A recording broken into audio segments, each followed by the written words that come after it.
શ્રી સ્વામિનારાયણ ભગવાનની જય. અક્ષર પુરુષોત્તમ મહારાજની જય. સિયાવર રામચંદ્ર ભગવાનની જય. રાધા કૃષ્ણ દેવની જય. ઉમાપતિ મહાદેવની જય. પવનસુત હનુમાનની જય. પ્રમુખ સ્વામી મહારાજની જય. મહંત સ્વામી મહારાજની જય. પ્રમુખ સ્વામી મહારાજ શતાબ્દી મહોત્સવની જય.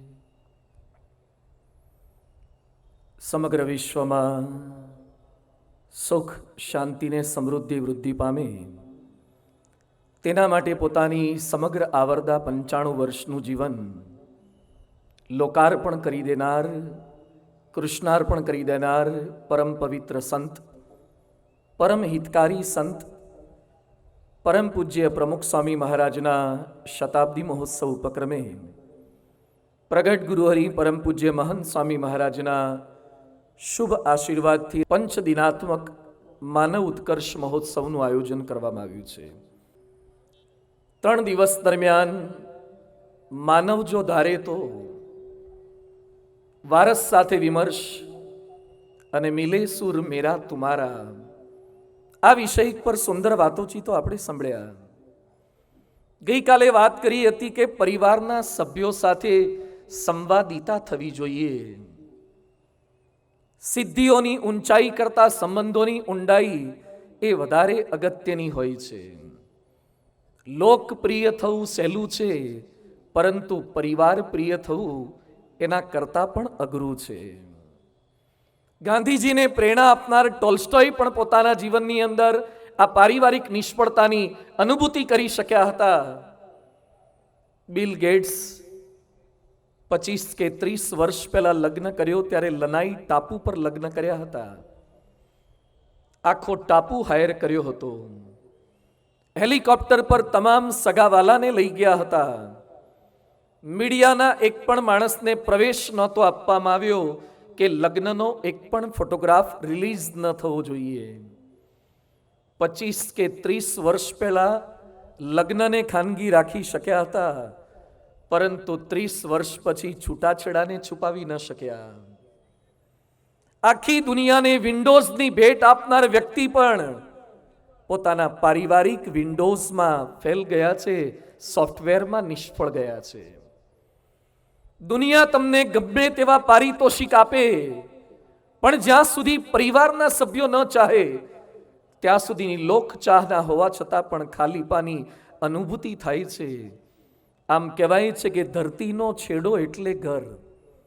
બહાર ગમે તેટલી સારી 3 સ્ટાર 4 સ્ટાર 5 સ્ટાર કે 7 સ્ટાર હોટલમાં આરામ કર્યા પછી પણ ઘરે આવીએ અને આપણો ઘરનો ખૂણો ને એ ખાટલો ને એ ગોદડું અને એ આપણું વોશ બેસિન ને સંડાસ બાથરૂમ, આપણા ઘરે આવીને જે હાશની અનુભૂતિ થાય છે એવી મલ્ટી સ્ટાર હોટલમાં પણ થતી નથી.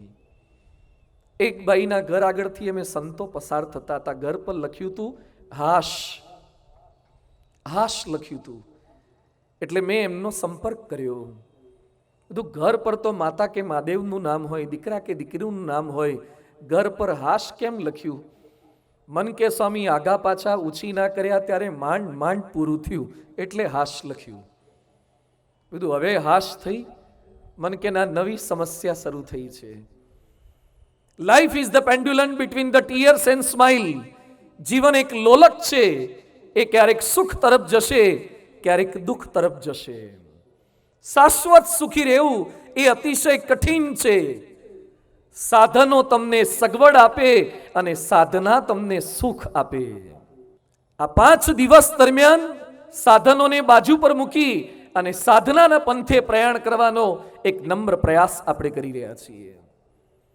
ગઈકાલે સરસ મુદ્દા પર વિમર્શ કર્યો હતો કે આપણા પરિવારની અંદર આપણે સંપીને રહીએ, આત્મીયતાથી રહીએ, લાગણીથી રહીએ, એવો પ્રયાસ કરવાનો છે. અને ખૂબ આનંદ થાય છે કે હજુ પણ સંસ્કૃતિ અકબંધ છે, પારિવારિક ભાવનાઓ પણ આપણી જીવંત છે. આજે એક વિરાટ પરિવારની વાતોને સમજવી છે. હિન્દુ સંસ્કૃતિ શીખવાડે છે 2-5 જણાનો પરિવાર એ જ આપણો પરિવાર નથી. વસુધૈવ કુટુંબકમ, આખો વિશ્વ આપણો પરિવાર છે. ભારત મારો દેશ છે અને બધા જ ભારતીયો મારા ભાઈ બહેન છે. વર્ષોથી એક પંક્તિ આપણે સાંભળતા આવ્યા છીએ, સારે જહાં સે અચ્છા હિન્દુસ્તા હમારા. આ કેવળ કલ્પના કે કવિતા નહીં, પરંતુ વાસ્તવિકતા હતી. ભારતીય શાસ્ત્રો પર નજર કરીએ ત્યારે આ વાક્ય આપણને સાચું લાગે છે. ભાગવતમાં લખ્યું છે, એર જન્મલબ્ધમ દૃશુ ભારતા જીરે. ભારતમાં જન્મ લેવો ને એ જ દુર્લભ છે. આજે આપણને એમ લાગે કે અમેરિકામાં જન્મ લેવો દુર્લભ છે, કેનેડામાં જન્મ લેવો દુર્લભ છે, એટલે કેટલાક ત્યાં જઈ અને પછી બાળકને જન્મ આપે છે જેથી સીધો સિટીઝન જન્મે. કેટલાક પ્રયત્ન આ કરે છે. ભારતમાં જન્મ હોય તો એને શું મળવાનું છે? ત્યાં જન્મે એટલે સીધો સિટીઝન થાય. અને કોઈકને અમેરિકાના વિઝા મળે ત્યારે એને જોવાની દ્રષ્ટિ બદલાઈ જાય છે. American passport, British passport, Canadian passport, આ બધાની મનની અંદર વિભાવના અને વેલ્યુ આપણા મનમાં ખૂબ છે. પણ ભાગવત કહે છે કે ભારતમાં જન્મ લેવો અતિશય દુર્લભ છે. મનુસ્મૃતિ કહે છે, એ તદ્દેશ પ્રસૂતસ્ય સકાશાદ અગ્રજન્મન સમ સમ ચરિત્રન શિક્ષેરન પૃથિવ્યામ સર્વ માનવા. વિશ્વના તમામ માનવોએ ભારત દેશના પ્રત્યેક વ્યક્તિઓ પાસેથી શિક્ષા અને દીક્ષા લેવી જોઈએ. ભારત એવો ભવ્ય દેશ હતો. ન કેવળ શાસ્ત્રોએ, મહાપુરુષોએ પણ આ વાતો કરી છે. કવિવર રવિન્દ્રનાથ ટાગોર કહે છે, India is destined to be the moral teacher of the world. Tagore સાહેબ કહે છે કે ભારત એ નૈતિક શિક્ષક છે, આખા વિશ્વનો શિક્ષક છે. આખા વિશ્વમાં નીતિમત્તા શીખવાડી શકે, મૂલ્યોનું દાન કરી શકે, એ ભારત પાસે હતું. ન કેવળ વરને વરની માં વખાણે, પણ વિદેશીઓ પણ બોલ્યા છે. આર્નોલ્ડ ટોએમ્બી અંગ્રેજ ઇતિહાસકાર થઈ ગયા, એણે વાત કરી છે, India will be teacher of other countries. આ અંગ્રેજ સાહિત્યકાર કહે છે કે વિશ્વ આખાનો શિક્ષક એ ભારત થઈ શકે છે. માર્ક ટ્વેઇન અમેરિકન લેખક છે, એ પોતે લખે છે, in religion India is the only millionaire, the one land that all men desire to see. પૃથ્વી પર એકમાત્ર એવી જગ્યા છે જે જોવાની દરેકની ઈચ્છા હોય તો એ આપણું ભારત વર્ષ છે. લોર્ડ મેકોલે બ્રિટિશ શિક્ષણવિદ એમ કહે છે, India attend A high degree of civilisation. જ્યાં લોકોને કપડાં પહેરવાની સૂઝ નહોતી ત્યાં વાલ્મીકી રામાયણ વાંચજો. આપણા ત્યાં વસ્ત્રોને, શણગારોને, અલંકારોનું તો કેવું અપાર વર્ણન છે. આવો ગૌરવવંતો ઇતિહાસ છે. કવિશ્વર નાનાલાલ કહે છે, આકાશ માથે ધ્રુવ તેજ ડોળે, એવો તપે છે આજ ઇતિહાસ ખોળે. ઝાંખો જૂનો જીર્ણ છતાં અનસ્ત, એ આર્યની ભૂમિ તણો પ્રકાશ. એવો ભવ્ય પ્રકાશ આપણો છે, એવો ભવ્ય ઇતિહાસ આપણો છે. ભારતની વાતો સાંભળીએ ત્યારે આનંદ થાય છે, પણ વાસ્તવિકતા સામે નજર કરીએ ત્યારે ઉદાસી છવાઈ જાય છે. સારે જહાં સે અચ્છા હિન્દુસ્તા હમારા. કેવળ જીભ બોલે છે, જીવ નહીં. મન બોલે છે, બુદ્ધિ નહીં. મગજ અને આંખો તો કંઈક જુદું કહે છે. એટલે જ તો ભારતનું યુવાધન જીઆરઈ, ટ્રોફેલ કે જીમેટ કે આઈએલટીએસ આપી આપીને અમેરિકા, કેનેડા, જાપાન જવા તૈયાર છે. એક છોકરો મને મળ્યો, તો ક્યાં જવું છે? મને કે અમેરિકા, કેનેડા, યુકે, યુરોપ માટે પ્રયત્ન કર્યો છે, ક્યાંય મેળ નહીં પડે તો છેવટે આફ્રિકા તો જતા જ રહેવું છે, પણ ભારતમાં તો રહેવું જ નથી. શું ભાઈ, ભારતે શું બગાડ્યું છે? કદર નથી કે મહેનત કરીએ છીએ, બુદ્ધિ શક્તિ આવડત છે, કદર નથી.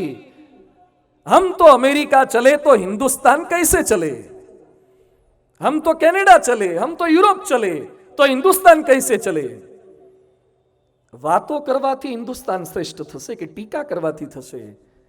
It's better to light a candle than curse the darkness. અંધારાની ટીકા કરવા કરતા એક મીણબત્તી પ્રગટાવી એ વધારે મોટી સેવા છે. આજનો વિષય ભારત વર્ષની ટીકા કરવા માટે નથી, પરંતુ બધાએ સાથે મળીને ભારત પ્રકાશિત થાય એવી મશાલો પ્રગટાવી છે, એના માટે આજનો આ સમારોહ છે. હિન્દુસ્તાન શ્રેષ્ઠ ક્યારે થશે? હિન્દુસ્તાનની વર્તમાન પરિસ્થિતિ માટે જવાબદાર કોણ છે? મને આનંદ છે કે આપ સૌ કોઈના હૃદયની અંદર હિન્દુત્વ છે. એટલે આપ મોટી સંખ્યામાં કથા વાર્તા શ્રવણ માટે પધાર્યા છો. બહુ જ એકાગ્રતાથી સાંભળજો. ભારતની દુર્દશા માટે જવાબદાર કોણ છે? તો કેટલાક લોકો કહેશે નેતાઓ જવાબદાર છે. અને એમાં તો લગભગ બધાનો સૂર હોય જ છે કે ના ના બરાબર છે સ્વામીજી, એ તો જવાબદાર છે જ. ક્યાંક શિક્ષકો જવાબદાર છે, ક્યાંક પ્રોફેસરો જવાબદાર છે, ડોક્ટરો જવાબદાર છે, વકીલો જવાબદાર છે, ઉદ્યોગપતિઓ જવાબદાર છે, બોલિવૂડ જવાબદાર છે, પોલીસો, સરકારી અધિકારી, બિલ્ડરો, અરે સંતો, મહંતો, ધર્માચાર્યો, કથાકારો ને કલાકારો પણ જવાબદાર છે. કોણ જવાબદાર છે? એક પ્રસંગ સાંભળો. સ્વિટ્ઝરલેન્ડમાં 15 વર્ષનો એક છોકરો એક સ્ટોરમાં ચોરી કરવા બદલ પકડાયો. કોર્ટમાં કેસ ચાલ્યો. જે એને પાંજરામાં ઊભો રાખ્યો, પ્રશ્ન પૂછ્યો કે તે ચોરી શું કરી હતી? એ કે સાહેબ બ્રેડ અને બટરની ચોરી કરી. તો કે ચોરી કેમ કરી તે? એ કે મારે બાપ નથી એટલે ઘર ચલાવવા માટે હું કામ કરું છું, પણ આજે મારી માં બીમાર હતી એટલે મેં રજા માંગી તો મને નોકરીમાંથી કાઢી મૂક્યો. બાપ તો છે નહીં, મારા પૈસાથી ઘર ચાલે છે, મારી માં બીમાર છે તો ખવડાવું છું, એટલે મારે ઘરે રોકાવું પડ્યું, એટલે મારે ચોરી કરવી પડી બ્રેડ બટરની. જજ કે ચોરી કરતા પહેલા તારે લોકો પાસે માગવું જોઈએ ને, તે લોકો પાસે પૈસા કેમ ના માગ્યા? સીધી ચોરી કેમ કરી? પેલો 15 વર્ષનો કિશોર કહે છે કે મેં 50 લોકો પાસે પૈસા માગ્યા અને બ્રેડ બટર માગ્યું પણ કોઈએ મને આપ્યું નહીં, એટલે મજબૂરીમાં મારે ચોરી કરવી પડી. પછી જજ સ્ટેટમેન્ટ લખતા કહે છે કે ચોરી કરવી એ ગુનો છે, પણ ચોરી કરવી પડી એના માટે આખો સમાજ જવાબદાર છે. પછી જજ સ્ટેટમેન્ટમાં લખે છે જે 50 લોકો પાસે આ 15 વર્ષના યુવાને બ્રેડ બટર માગ્યા અને ન આપ્યા, એ 50 લોકોને હું જજ તરીકે, ન્યાયાધીશ તરીકે વ્યક્તિગત $50 દંડ કરું છું. દરેક વ્યક્તિએ $50 દંડ ભરવાનો છે. અને આવો કેસ જેણે લીધો એ વકીલને $100 દંડ કરું છું. આ કેસ હાથમાં લીધો શું કરવા? એને $100 દંડ કરું છું. અને કેસ કરવા બદલ એ સ્ટોરના માલિકને $1000 દંડ કરું છું. બ્રેડ બટરની ચોરી કરી એમાં કેસ કરે છે પાછો, એને $1000 દંડ કરું છું. અને ડાયા ડમરા થઈને કેસ સાંભળવા માટે જેટલા આવ્યા છે એ બધાને $10 દંડ કરું છું. જેટલા કેસ સાંભળવા આવ્યા છે એ બધાને પણ $10 પનિશમેન્ટ કરું છું. અને હું પણ ગુનેગાર છું એટલે પહેલા $10 એમના પાકીટમાંથી કાઢ્યા અને પનિશમેન્ટ તરીકે એણે પણ આપી દીધા. ક્યાંક ચોરી થાય છે, દુરાચાર થાય છે, ઘણા જવાબદાર છે. એમ ભારતની વર્તમાન પરિસ્થિતિ માટે હું વાતો કરું છું, પણ હું પણ જવાબદાર છું. આપ સાંભળો છો, આપ પણ જવાબદાર છો. અહીંયા હાજર કે ગેરહાજર, દેશમાં રહેતા કે વિદેશમાં રહેતા, અરે જીવતાને ભારતમાંથી ગુજરી ગયેલા પણ ભારતની આ પરિસ્થિતિ માટે જવાબદાર છે. ભારત જ્યાં છે એના માટે બધા જ જવાબદાર છે. પણ ભારતમાં બદલાવ લાવશે કોણ? કોણ ભારતને પ્રગતિના પંથે દોરી જશે? અમેરિકામાં એક નિબંધ સ્પર્ધાનું આયોજન કર્યું કે અમેરિકાને શ્રેષ્ઠ દેશ બનાવવો હોય તો શું કરવું જોઈએ. કોકે 2 પાના, 5 પાના, 10 પાના, અલગ અલગ પાના ભર્યા. જે વિદ્યાર્થીનો પ્રથમ ક્રમાંક આવ્યો એણે ખાલી 3 જ વાક્ય લખ્યા હતા. I am a naughty boy, my parents wants to change me, I will change myself. એને પ્રથમ પ્રાઇઝ મળ્યું. હું તોફાની છોકરો છું, મારા મા બાપ મને બદલવા માંગે છે, હું બદલાઈ જઈશ તો અમેરિકા એની જાતે સારો દેશ બની જશે. આપણે આપણાથી પ્રારંભ કરવાનો છે. હું શું કરું તો હિન્દુસ્તાન આગળ ચાલે? Do not ask what your country can do for you, always ask what you can do for your country. દેશ મને શું આપે છે વાત ન કરશો, હું દેશ માટે શું કરી શકું છું એ પ્રશ્ન હંમેશા પોતાની જાતને પૂછો. આજનો વિષય આ છે. 8 સિદ્ધાંતોથી આજની વાતને સમજવી છે. એકવાર એક રાજાએ બીજા રાજા પર હુમલો કર્યો. એ રાજ્યની નિર્દોષ પ્રજાને મારી નાખવા માટે પ્રયત્ન કરવા જતા હતા. એમાં એક સંત આવી ગયા, મહાત્મા આવી ગયા. અને સંત કહે છે કે તને રાજા સાથે વાંધો હતો, એ રાજા તો ભાગી ગયો છે, આ નિર્દોષ પ્રજાને તું શા માટે મારે છે? એને જવા દે. એ સમયે પેલા રાજાએ સંતને જોયા એટલે ભગવા કપડા પ્રત્યે થોડોક આદર તો થયો, પણ કે છે આપની જો ઈચ્છા હોય આ લોકોને બચાવવા હોય તો સામે એક સરોવર છે,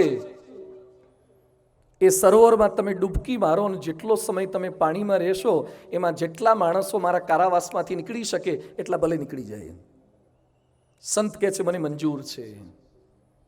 સંત સરોવર પાસે ગયા અને આ બાજુ એનાઉન્સમેન્ટ થયું કે પેલા સાધુ પાણીમાં ડૂબકી મારશે. એટલી વારમાં જે ગુલામ હતા બાઈઓ નીકળી જાય એટલા પર રાજા હુમલો નહીં કરે. સંતે જેવી ડૂબકી મારી અને સભા છૂટે ને માનવ મહેરામણ જેમ નીકળે એમ બધા નીકળવા માંડ્યા.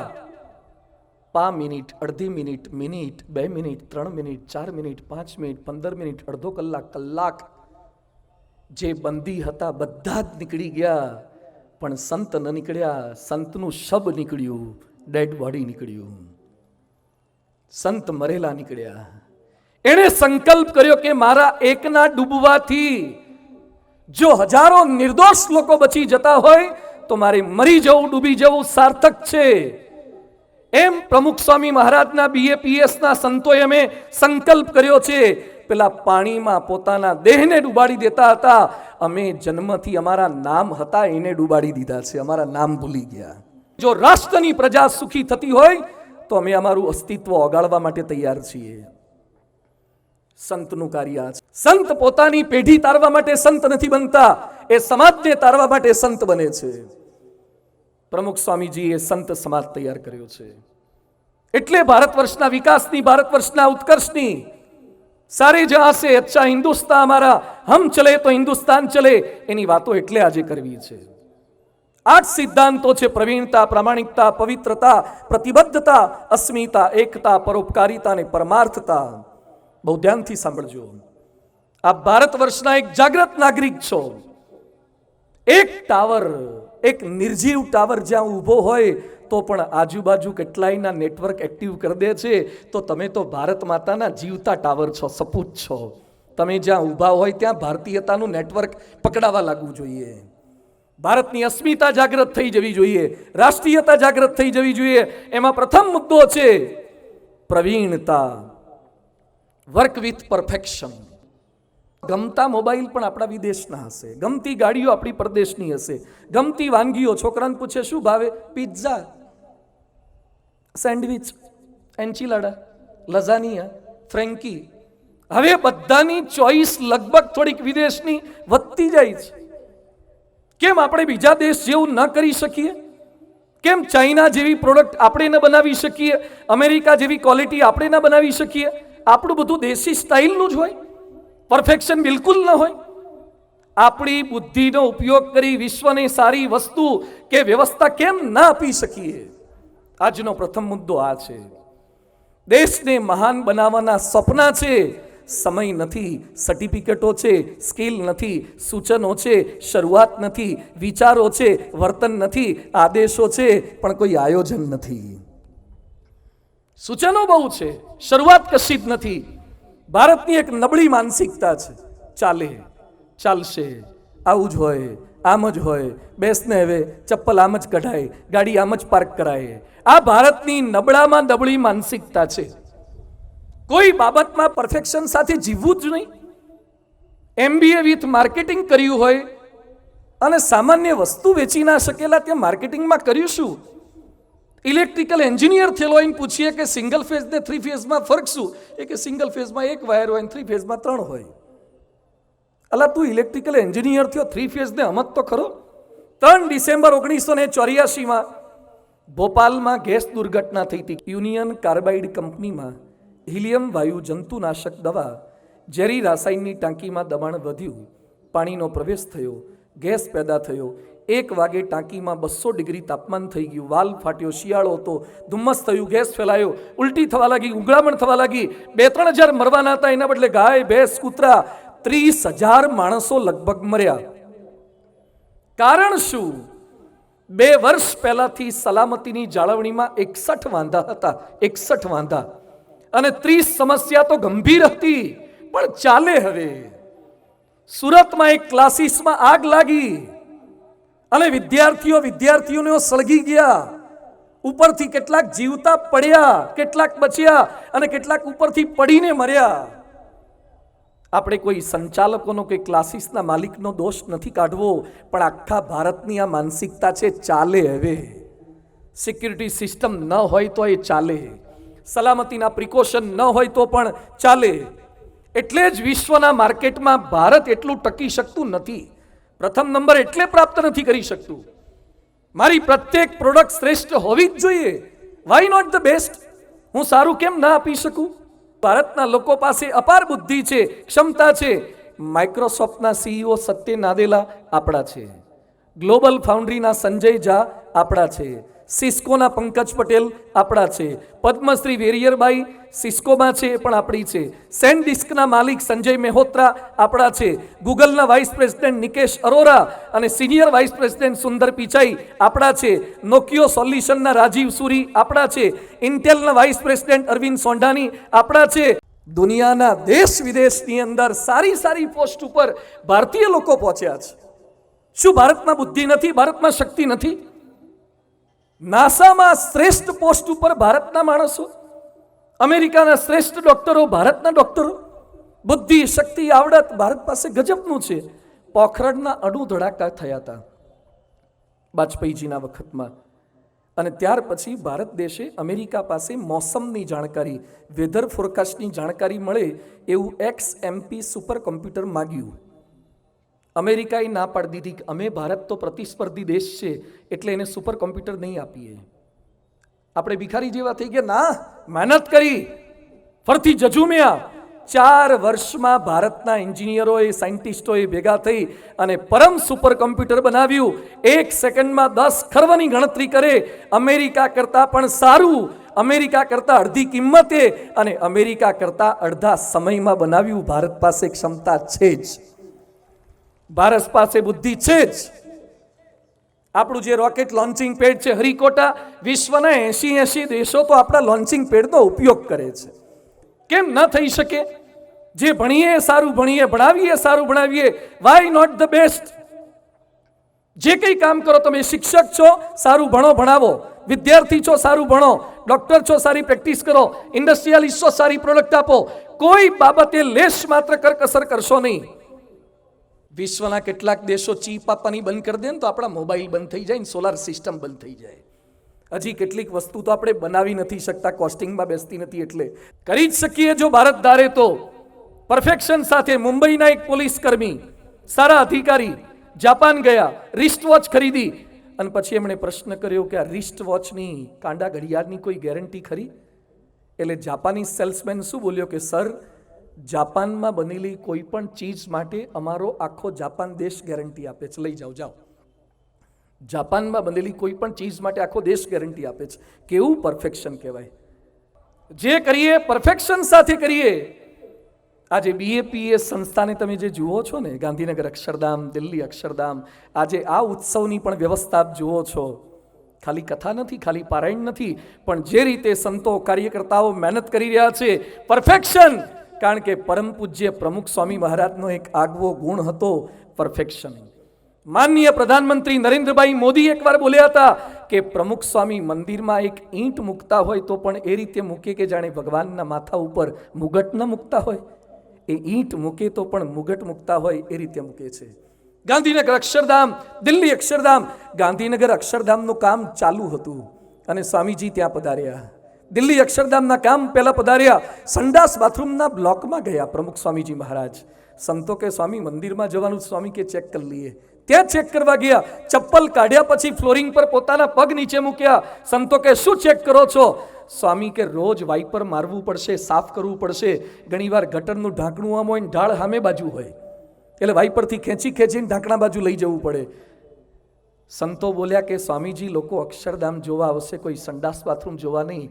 સ્વામી કે ભગવાનની મૂર્તિમાં જેટલું પરફેક્શન હોય ને એટલું સંડાસ બાથરૂમમાં પણ હોવું જોઈએ. દરેક જગ્યાએ આપણે સારું કરવું જોઈએ.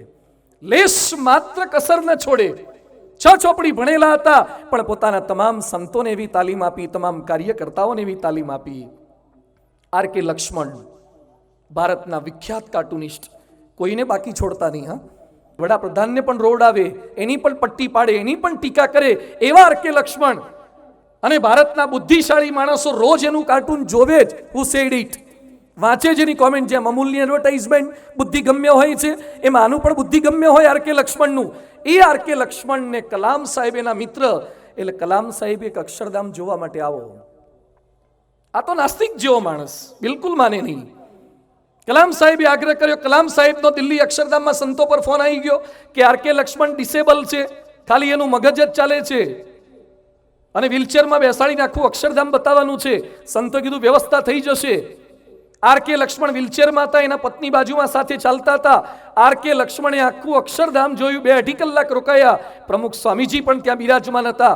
બધાને એમ હતું કંઈક ને કંઈક કોમેન્ટ કરશે. પ્રમુખ સ્વામીજી પાસે લઈ ગયા, કશું જ બોલે નહીં. એટલો પરિચય એનો આપ્યો, સ્વામીજીનો આપ્યો. ધ્રુસકે ને ધ્રુસકે રડે. એના પત્ની થોડાક દૂર ઊભા હતા અને પછી સંતોએ પ્રશ્ન કર્યો આર કે લક્ષ્મણને કે કેવું લાગ્યું? ત્યારે આખું આમ કરી અને આમ કર્યું. ટીકાને કોઈ સ્થાન નથી. એના પત્નીએ જ્યારે આર કે લક્ષ્મણ બાજુમાં આવ્યા ત્યારે કાર્યકર્તાઓને કીધું કે આને આખી જિંદગી ગામ આખાની ટીકા કરી છે. આ પહેલો પ્રસંગ એવો હશે કે જેમાં કોઈ સ્થાનની વ્યક્તિની ટીકા ન કરી હોય. તમારા ગુરુ પ્રમુખ સ્વામીનો આ ચમત્કાર છે ને અક્ષરધામનો આ ચમત્કાર છે. બાકી એણે કોઈને બાકી છોડ્યા નથી. પરફેક્શન સાથે આપણે આ કરી જ શકીએ. અહીંયા બેઠેલા બધાને મારી વિનંતી છે, જે કંઈ કામ તમે કરો એ પરફેક્શન સાથે કરજો, વેઠ ન ઉતારતા, બધું જ સારું કરવાનું. તો ભારત મહાન થશે. ભારતનો ફેરીઓ પણ સારો થવો જોઈએ, ભારતનો છકડાવાળો પણ છકડો હરખો ચલાવવો જોઈએ અને પાયલોટ પ્લેન પણ સરખું ચલાવવો જોઈએ. અકસ્માત ખાલી પ્લેનથી નથી થતા, છકડા ડ્રાઈવરથી પણ થાય છે. દરેક વ્યક્તિ શ્રેષ્ઠ થવો જોઈએ. તો first, work with perfection. Second છે પ્રમાણિકતા, વર્ક વિથ ઓનેસ્ટી. એકવાર ભારતનો એક માણસ મરી ગયો, પછી ઉપર નર્કમાં ગયો. ત્યાં 3 પ્રકારના નર્ક હતા, એક ભારતનું, બ્રિટનનું અને અમેરિકાનું. ત્યાં પાછા 3 નર્ક. અમેરિકાના નર્ક આગળ લાઈન હતી, બ્રિટન આગળ લાઈન હતી, ભારત આગળ તો બહુ ટ્રાફિક જામ હતો, કારણ કે આપણે તો વસ્તી જાજી એટલે આઉટ ગોઈંગ ફ્લો એ જાજો હોય. ત્યાં બધા જાજા લાઈનમાં હતા. એટલે એણે પૂછ્યું કે સજા શું છે? એ કે લોખંડના ખીલાની અણીદાર ખીલાવાળી પથારી છે, એના પર અઠવાડિયા સુધી સૂડ આવે છે અને અંદર ઘૂસી જાય એવા અણીદાર શાર્પન નીડલ્સ છે. ઓહો, કે આવું થશે? એ કે સાંભળો, હજી તો બીજું છે. એ કે ઇલેક્ટ્રિકની ખુરશી પર હાથ દાડા સુધી બેસાડશે અને કરંટ આપશે અને મોઢામાંથી ફીણા કાઢી નાખશે. એ કે આ થશે? એ કે હજી ત્રીજી સજા છે. કે શું છે? એક ભાઈ આવે છે ઇલેક્ટ્રિક હન્ટર લઈને, 100 ઇલેક્ટ્રિક હન્ટરના ફટકા ફટકારશે. ઓહો, આટલું બધું! આ કે નરક છે? અહીંયા આ જ થાય. પછી એ તો ભારતની લાઈનમાં ઊભા રહેવા ગયા. ત્યાં તો ધોળિયાઓ આપણી લાઈનમાં ઊભા હતા, બ્રિટનવાળા આપણી લાઈનમાં, અમેરિકાવાળા આપણી લાઈનમાં. તમે તમારામાં જાઓ ને, અમારે ભારતમાં ઓલરેડી ટ્રાફિક જાજો છે, તમે તમારામાં જાઓ. તો ધોળિયા કે ના ના, અમે તો ઇન્ડિયાની લાઈનમાં જ ઊભા રહેવાના. ઇન્કવાયરી વિન્ડો પર પૂછવા ગયા કે ભાઈ આ લોકો અમારી લાઈનમાં કેમ ઊભા છે? ભારતના નર્કમાં સજા નથી. એટલે પેલો પૂછપરછ કચેરીવાળો બોલ્યો કે સજા તો 3-3માં સેમ છે. તો કે લોખંડના ખીલાવાળી પથારી, એ કે લાકડાનું પાટિયું વધ્યું છે, જેટલા આયા એ ખીલા કાઢી કાઢીને લઈ ગયા છે. ખીલા હલઈ કાઢીને લઈ ગયા છે. લાકડાનું પાટિયું હિંચકાની જેમ કામ આપે છે. પછી કે ઇલેક્ટ્રિકવાળી ખુરશી, શોર્ટવાળી, એ કે ખુરશી છે પણ લાઇટના ધાંધિયા છે એટલે લગભગ ઉપડતી જ નથી, એટલે ચાલુ રહેતી જ નથી. પછી કે ભાઈ ઇલેક્ટ્રિક હન્ટરવાળો ભાઈ, એ કે આવે છે પણ મસ્ટર પર સહી કરીને જતો રહે છે.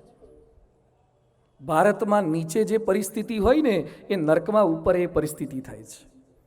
વર્ક વિથ પરફેક્શન અને એની સાથે સાથે વર્ક વિથ ઓનેસ્ટી. અપ્રમાણિકતા પણ ભારત વર્ષનો મોટો રોગ છે. અપ્રમાણિકતા આપણને ચોરી કરાવડાવે છે. કેવી ચોરીને કેવા અનર્થ કરાવડાવે છે. પરીક્ષામાં 6 વારે પેપર ફૂટે, નાની મોટી પરીક્ષાઓના પેપર ફૂટે.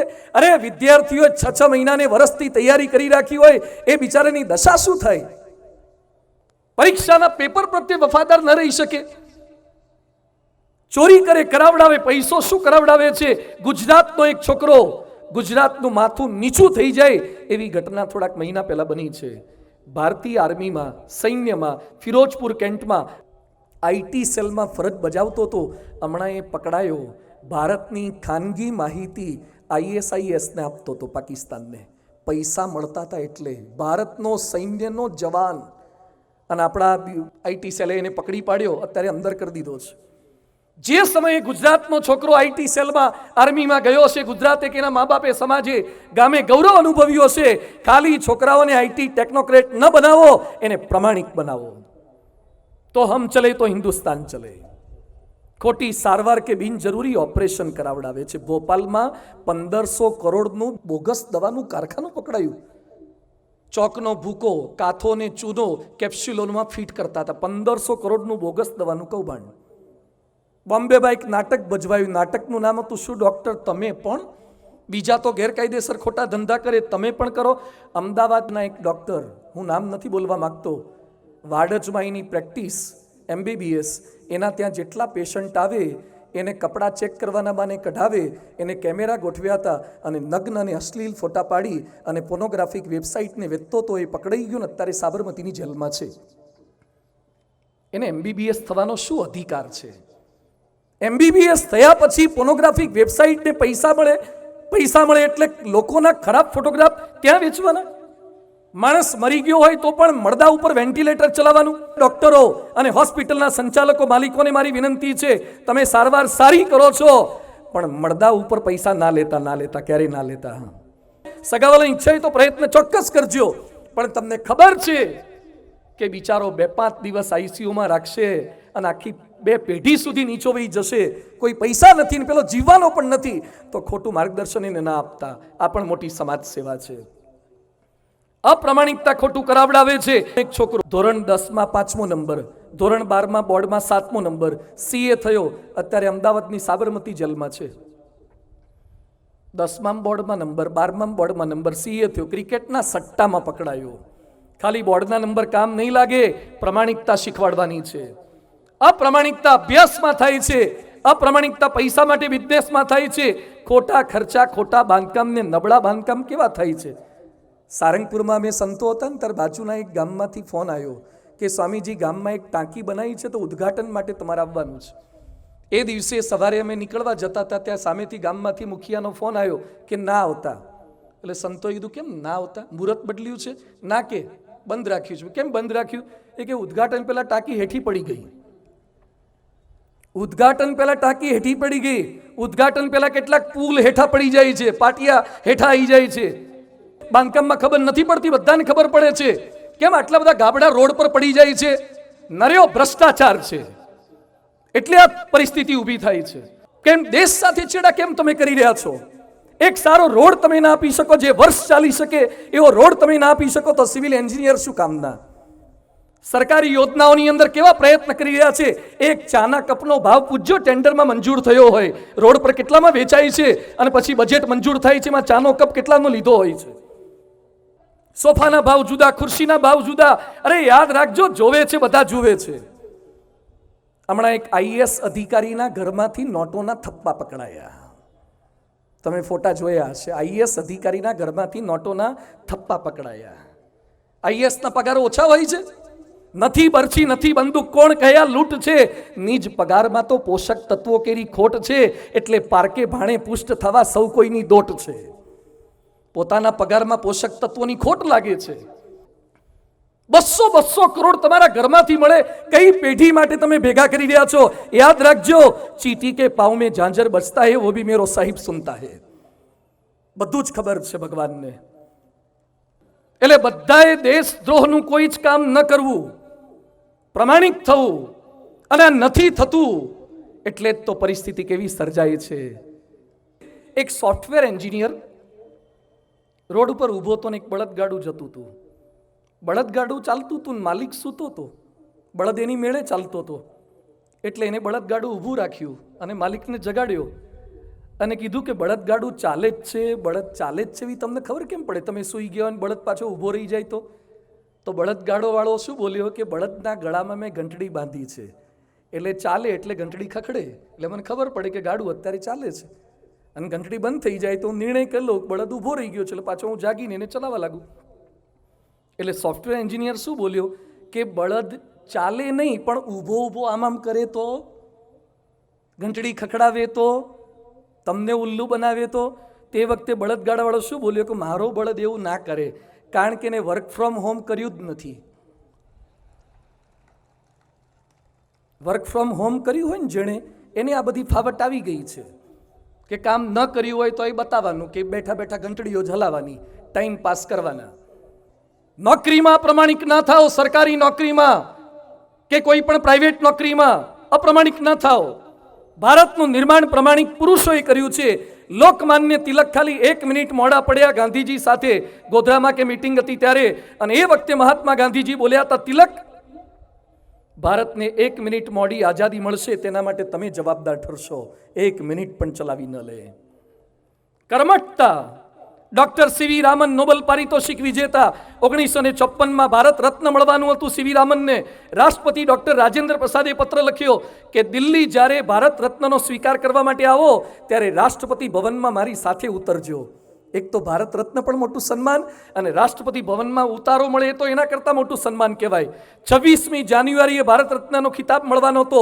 સીવી રામને દિલ્હી જાણ કરી દીધી કે મને તમે ભારત રત્ન આપવાનો છે બદલ હું તમારો આભારી છું, પણ મારા હાથ નીચે એક છોકરો પીએચડી કરે છે ને એનું એ જ દિવસે સબમિશન છે, અને એની મદદ કરવી એ મારો પહેલો ધર્મ છે, એટલે ભારત રત્ન સ્વીકારવા હું આવી નહીં શકું. ભારત રત્ન જતું કર્યું અને પહેલાં પોતાની ફરજ બજાવી છે. શું કર્મઠ માણસો હતા! આવી કર્મઠતા આપણામાં કેમ ના આવી શકે? અમારા પૂજ્ય બાલ મુકુંદ સ્વામી હતા, સદગુરુ સંત હતા, ધામમાં પધારી ગયા. એ બાલ મુકુંદ સ્વામીને પથરીની તકલીફ હતી. રાજકોટના એક ડોક્ટરે પથરી કાઢવાને બદલે આખી કિડની કાઢી નાખી. કેમ? કારણ કે અમદાવાદમાં ભારત પાકિસ્તાનની મેચ હતી, ડોક્ટરને મેચ બહુ ગમતી હતી, જોવાની ઉતાવળ હતી, અને ભૂલમાં પથરીને બદલે કિડની કાઢી નાખી. તમે તમારા કર્મ ક્ષેત્રમાં આટલા પ્રમાણિક ન રહી શકો? ચાણક્ય રાત્રે કામ કરતી વખતે 2 દીવા કરતા, એક પોતાના ઘર માટે વાપરવાનો દીવો અને બીજો સરકારી કામકાજનો દીવો. જ્યારે સગાવાલા આવે ત્યારે સરકારી દીવો બંધ કરી દેતા હતા અને પોતાના ઘરના તેલનો દિવેલનો દીવો સળગાવતા હતા.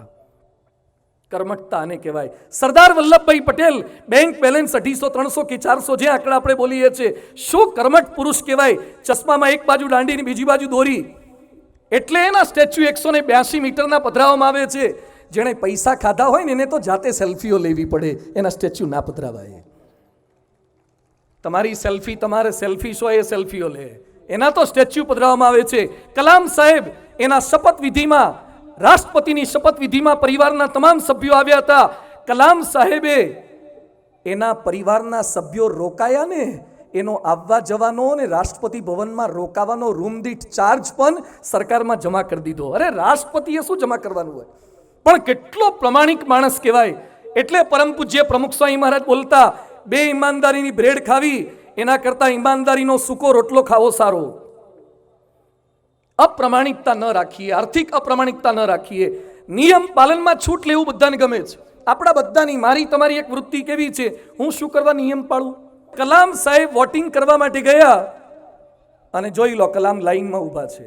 બધાએ કીધું, સર તમે રાષ્ટ્રપતિ છો, પ્રથમ નાગરિક છો ભારતના. કલામ કે મારો જ્યારે વારો આવે ને ત્યારે જ મારે નીકળાય. આ જોયા પછી લાઈનમાં ધક્કા મૂકી કરવાનું બંધ કરી દેજો, કોણીઓ મારવાનું બંધ કરજો. જ્યારે વારો આવે ત્યારે જજો. હમ ચલે તો હિન્દુસ્તાન ચલે. એટલે પ્રમાણિકતા આ છે, નિયમની પ્રમાણિકતા. ચક્રવર્તી રાજગોપાલાચારી ગવર્નર હતા ભારતના. એકવાર ગાડીમાં બેસીને જતા હતા અને ગાડી જવા ગઈ ત્યાં રેલવે ફાટક બંધ થઈ ગયું. થોડીક સેકન્ડ માટે રહી ગયા. એટલે રાજગોપાલાચારી ગવર્નર હતા, એના ડ્રાઈવર ફાટકમેન પાસે ગયો. એ કે રાજગોપાલાચારી છે, ગવર્નર છે, ફાટક ઊંચું કરી દે, ટ્રેન તરત નહીં આવી જાય, જવા દે. બહુ સમજાયો પણ ગેટમેન ફાટકમેન ન માન્યો. એટલે રાજગોપાલાચારીએ થોડીક વાર પછી પેલાને બોલાયો, ગેટમેનને. એ કે you are right on your duty, you have done perfect job. તું ખોલતો જ નહીં. આપણા નેતાઓ આ પ્રકારના હોય. અમેરિકાના ડંકર્ક શહેરમાં એક જજ હતા. એ પોતાના ઘરેથી કોર્ટમાં જતા હતા અને પછી ટ્રાફિક ખૂબ હતો, એટલે એના ડ્રાઈવરને કીધું થોડી સ્પીડમાં લેજો, નહીં તો કોર્ટે આપણે ટાઈમે નહીં પહોંચીએ. બહુ સ્પીડમાં લીધી પણ ટ્રાફિક ખૂબ હતો, છતાં પણ એને પહોંચાડી દીધી સમયસર, કોર્ટના સમય પહેલાં. એટલે જજ કે થેન્ક્સ, તે ટ્રાફિક હતો છતાં ટાઈમે પહોંચાડ્યા ખરા. એટલે ડ્રાઈવર કે સર આમ તો પહોંચે એવું નહોતું, પણ મેં થોડુંક રોંગમાં લીધું એટલે પહોંચ્યા. જજ કે પોલીસ સ્ટેશન ક્યાં છે? એ કે સર એ તો થોડું દૂર છે, ત્યાં લઈ લે. એ કે પણ સર શેના માટે? કોર્ટનો ટાઈમ થઈ ગયો. ના કે ત્યાં પોલીસ સ્ટેશન લઈ લે. પોલીસ સ્ટેશન ગયા, જજ આવ્યા એટલે પોલીસો ઊભા થઈ ગયા. એ કે સર આપને કેમ આવવાનું થયું? એ કે રોંગમાં લે એનું પનિશમેન્ટ કેટલું છે? એ કે સર પણ આવું બધું કેમ પૂછો છે કે રોંગમાં લે એની પનિશમેન્ટ કેટલું છે? એ કે $10 કે $20 જે કંઈ બોલ્યા હશે. એ કે ચૂકવી દો. એ કે પણ સર અમે તમને જોયા નથી. પનિશમેન્ટ તો ભૂલ થતાં પોલીસ જોવે તો પનિશમેન્ટ હોય, ન પકડાય તો બધા સાહુકાર જ છે, પકડાય ચોર છે. અમે તમને જોયા નથી, પોલીસે તમને પકડ્યા નથી, તો તમે ચોર ન કહેવાઓ. હવે અમેરિકાના ડંકર્ક શહેરના જજ શું બોલ્યા કે બહારની પોલીસે મને ભલે ન જોયો, પણ મારા હૈયામાં પોલીસ બેઠી છે અને મને પકડી લીધો છે કે મેં રોંગ સાઈડમાં ગાડી ચલાવી છે. આપણે હૃદયમાં એકાદો પોલીસ છે આવો અને જાગે છે? વ્યવસ્થાને, તંત્રને સહકાર આપો. ટ્રાફિકના નિયમોના પાલનમાં છૂટછાટ લેવા લાગે. હેલ્મેટ છે, ઓવર સ્પીડ છે, ઓવરલોડ છે, આ ન કરાય. હમ ચલે તો હિન્દુસ્તાન ચલે કઈ રીતે ચલે? એક ભાઈ છે, હેલ્મેટ નથી પહેરતા, સ્કૂટર પાછળ લખ્યું છે આ મારું માથું છે, ફૂટી જાય ભલે ફૂટી જાય, હું હેલ્મેટ નહીં પહેરું. ચાલતા હશે એમ કઈ તારું માથું છે એટલે. સરકારના નિયમો છે. BMW તમારી હોય પણ રોડ તમારા બાપુજીના છે. મર્સિડીઝ તમારી છે, રોડ તમારે ક્યાં બાપુજીના છે? સરકારના નિયમ મુજબ ચાલવું જ પડે. ફાટક બંધ થાય, રેડ સિગ્નલ હોય. વ્યસન કરતા કરતા કેટલાક ગાડીઓ ચલાવે છે. વ્યસન કરતા કરતા મર્સિડીઝનો દરવાજો ખુલે, ડ્રાઈવર સાઈડનો, એટલે આપણને થાય ચાલુ ગાડી એ સ્પીડમાં દરવાજો કેમ ખુલ્યો? પછી પાછળથી જોઈએ તો કેસર જળનો અભિષેક થાય, રોડ બગાડે બધા. એટલે ચાલુ ગાડીએ તું થૂકવા જાય, ઠોકાઈ જઈશ. હમણાં જ એક બસ ડ્રાઈવર બસ ચલાવતા ચલાવતા થૂકવા ગયા, એમાં બસ આખી લોડર સાથે અથડાઈ ગઈ, 4 સભ્યો મરી ગયા. Drink and drive not allow. આ રોડ પર સાઇનબોર્ડ મારે છે, નિયમો પાલન તો કરો તમે. તો વર્ક વિથ ઓનેસ્ટી, પ્રમાણિકતા, પૈસાની પ્રમાણિકતા, કર્મની પ્રમાણિકતા, નિયમની પ્રમાણિકતા એ આપણી અંદર હોવી જોઈએ. તો હમ ચલે તો હિન્દુસ્તાન ચલે. ત્રીજું છે પવિત્રતા. Work with purity. One man's purity can save the whole world. Uganda દેશ ખૂબ સારો હતો, પણ ઈદી અમીનના ખોટા વર્તનને લીધે આખો યુગાન્ડા બરબાદ થઈ ગયો. બોટ્સવાના હીરાની ખાણો, સોનાની ખાણો, છતાં બોટ્સવાનામાં 10 થી 15 લાખ લોકોને એઇડ્સ. તો પ્યોરિટી રહેવી જોઈશે. આપણો ભારત વર્ષ તો જ આગળ જશે જો આપણી અંદર પવિત્રતા હશે. તો એમાં વ્યસન દૂષણ થકી પવિત્રતા થઈ જોઈએ. ભારતમાં લગભગ 40 કરોડ વ્યસની છે. રોજનું 2000 કરોડનું વ્યસનનો ખર્ચ છે. મહિને 60,000 કરોડ અને વર્ષે 7,20,000 કરોડ. ખાલી 1 વર્ષ વ્યસન બંધ થાય ને તો આવી 17 નર્મદા યોજનાઓ થઈ જાય. ભારત ગરીબ દેશ છે જ નહીં. પિચકારીઓ મારવાનું બંધ કરી દો ને ધુમાડા ઉડાડવાનું બંધ કરી દો. પૈસા ખૂબ છે અને પંજાબમાં રોજનો એક યુવાન એ ડ્રગને લીધે મરી રહ્યો છે. અને કેટલીક કોલેજોમાં પણ ડ્રગ પીવાનું શરૂ થઈ ગયું છે. છોકરા છોકરીઓ પણ ડ્રગ પેડલર થઈ ગયા છે, ડ્રગ વેચવા લાગ્યા છે. અમદાવાદના અને ગુજરાતના પોલીસ કમિશનર પોતે બોલ્યા કે કેટલા વિદ્યાર્થીઓની સ્કૂલ બેગ ચેક કરવી, કોણ કઈ બ્રાઉન સુગર મેરેજુઆના લઈને જાય છે, કઈ રીતે પકડવા. અહીંયા બેઠેલા બધાને મારી વિનંતી છે. આજે સભા શરૂ થતા પહેલા એક ભાઈ મારી પાસે આવ્યા, મને કે છેલ્લા 3 દિવસથી કથા ભરું છું, મેં સંકલ્પ કર્યો છે કે આજ પછી ક્યારે ફાકી ગુટકા તમાકુ નહીં ખાઉં. સાચી શ્રદ્ધાંજલિ છે, સાચી ભેટ છે કથાની. મને કે કથા પૂરી થાય પછી મારા 5 મિત્રોને લઈને આવવાનો છું, બધાને વ્યસન છોડી દેવા છે. આપણે જાગૃત થઈએ, ભારતને દિશામાં લઈ જવું છે. શિક્ષકો જાગૃત થાય વ્યસન મુક્તિ માટે. દુઃખ સાથે કહેવું પડે છે ગુજરાતના અને ભારતના શિક્ષકો ફાકી ગુટકા ખાય છે, સિગરેટ પણ કેટલાક પીવે છે. એક પ્રોફેસર સિગરેટ પીતા પીતા ભણાવતા હતા, એટલે છોકરાએ ફરિયાદ કરી કે સાહેબ સિગરેટ પીતા પીતા ભણાવો છો, ભણાવતી વખતે જ બંધ કરો. તો સાહેબ શું બોલ્યા કે મને પીતા પીતા ભણાવતા ફાવે છે, તો તમને પીતા પીતા ભણતા ના ફાવે? તો તમે પીતા પીતા ભણો, હું ક્યાં ના પાડું છું? અરે ભાઈ, તમે ટાવરનું ઘડિયાળ છો. હાથ પરનું ઘડિયાળ ભૂલ કરે, એક વ્યક્તિ ખોટો પડે. ઘરનું ઘડિયાળ ભૂલ કરે, 2-5 ખોટા પડે. પણ ટાવરનું ઘડિયાળ ખોટો સમય બતાવે, આખી સોસાયટીને ગામ ખોટું પડે. શિક્ષકો ટાવરના ઘડિયાળ છે, સમાજ સેવકો ટાવરના ઘડિયાળ છે. આપણે નિર્વ્યસની થઈએ તમામ શિક્ષકો. બીજું, ડોક્ટરો જાગૃત થઈએ. અમે એકવાર સંતો દાંત ચેક કરવા ડોક્ટર પાસે ગયા. ડૉક્ટર અમને કે સ્વામીજી વોશ બેસિન છે, ચોખ્ખું પાણી મૂક્યું છે, અંદર સલાઈવા ભેગી થશે એટલે જરૂર લાગે એમ કોગળા કરતા જજો. અમે કોગળા કરી એના કરતાં વોશ બેસિનનો ઉપયોગ ડૉક્ટર વધારે કરતો હતો. મેં ચેક કર્યું તો ઘડીએ ઘડીએ ફાકીની પિચકારી માર કરતો હતો. કેમ ડૉક્ટર વ્યસની કરે? સારા સારા ડૉક્ટરો દારૂ પીવે છે ક્યાંક ક્યાંક. શા માટે ડૉક્ટર થઈને તમે ગુટકા, ફાકી, સિગરેટ, દારૂ પીવો છો? અરે સમાજને શિક્ષણની વાતો કરો છો, સ્વાસ્થ્યની વાતો કરો છો. તો ભારતને સ્વસ્થતાના માર્ગ પર લઈ જવું હશે તો શરૂઆત તમે થોડીક તો કરો. તમે બીજાને સુધારો. ઘણી ફેક્ટરીમાં સ્ટાર્ટ કર્યું છે, વ્યસનહીન રાખતા નથી, વ્યસન છોડે એને બોનસ આપે છે, સારો પગાર આપે છે. શરૂ કરો, આ થોડુંક શરૂ કરો. નિર્વ્યસની ભારતનું નિર્માણ કરવું છે અને શક્ય છે, થઈ શકે છે. કેનેડાના મંત્રી જ્હોન મેકેલિયમ હતા, પીએમ સાથે, કેનેડાના વડાપ્રધાન સાથે મીટિંગ હતી. એરપોર્ટ પર ગયા અને એરપોર્ટ અધિકારીએ અટકાવી દીધા કે sir you can not travel, તમે ટ્રાવેલ નહીં કરી શકો. કેમ? તમે વધારે પડતો પી ગયા છો, વધારે પડતો પી ગયા છો ને આવી હાલતમાં તમને મુસાફરી કરવા દેવાય નહીં. એટલે બહાર બેસાડી દીધા વેઇટિંગમાં.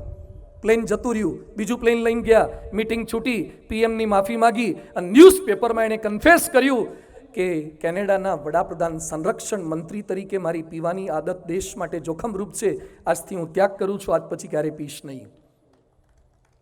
આપણા વાળા કોક હોય તો બદલી ના કરી નાખે પેલાની. આ થઈ પણ શક્ય છે, સત્સંગના સંકલ્પથી શક્ય છે, વ્યસન મુક્ત થવાય છે. જાદુગર કેલાલ 19,000થી વધુ શો જેણે કર્યા.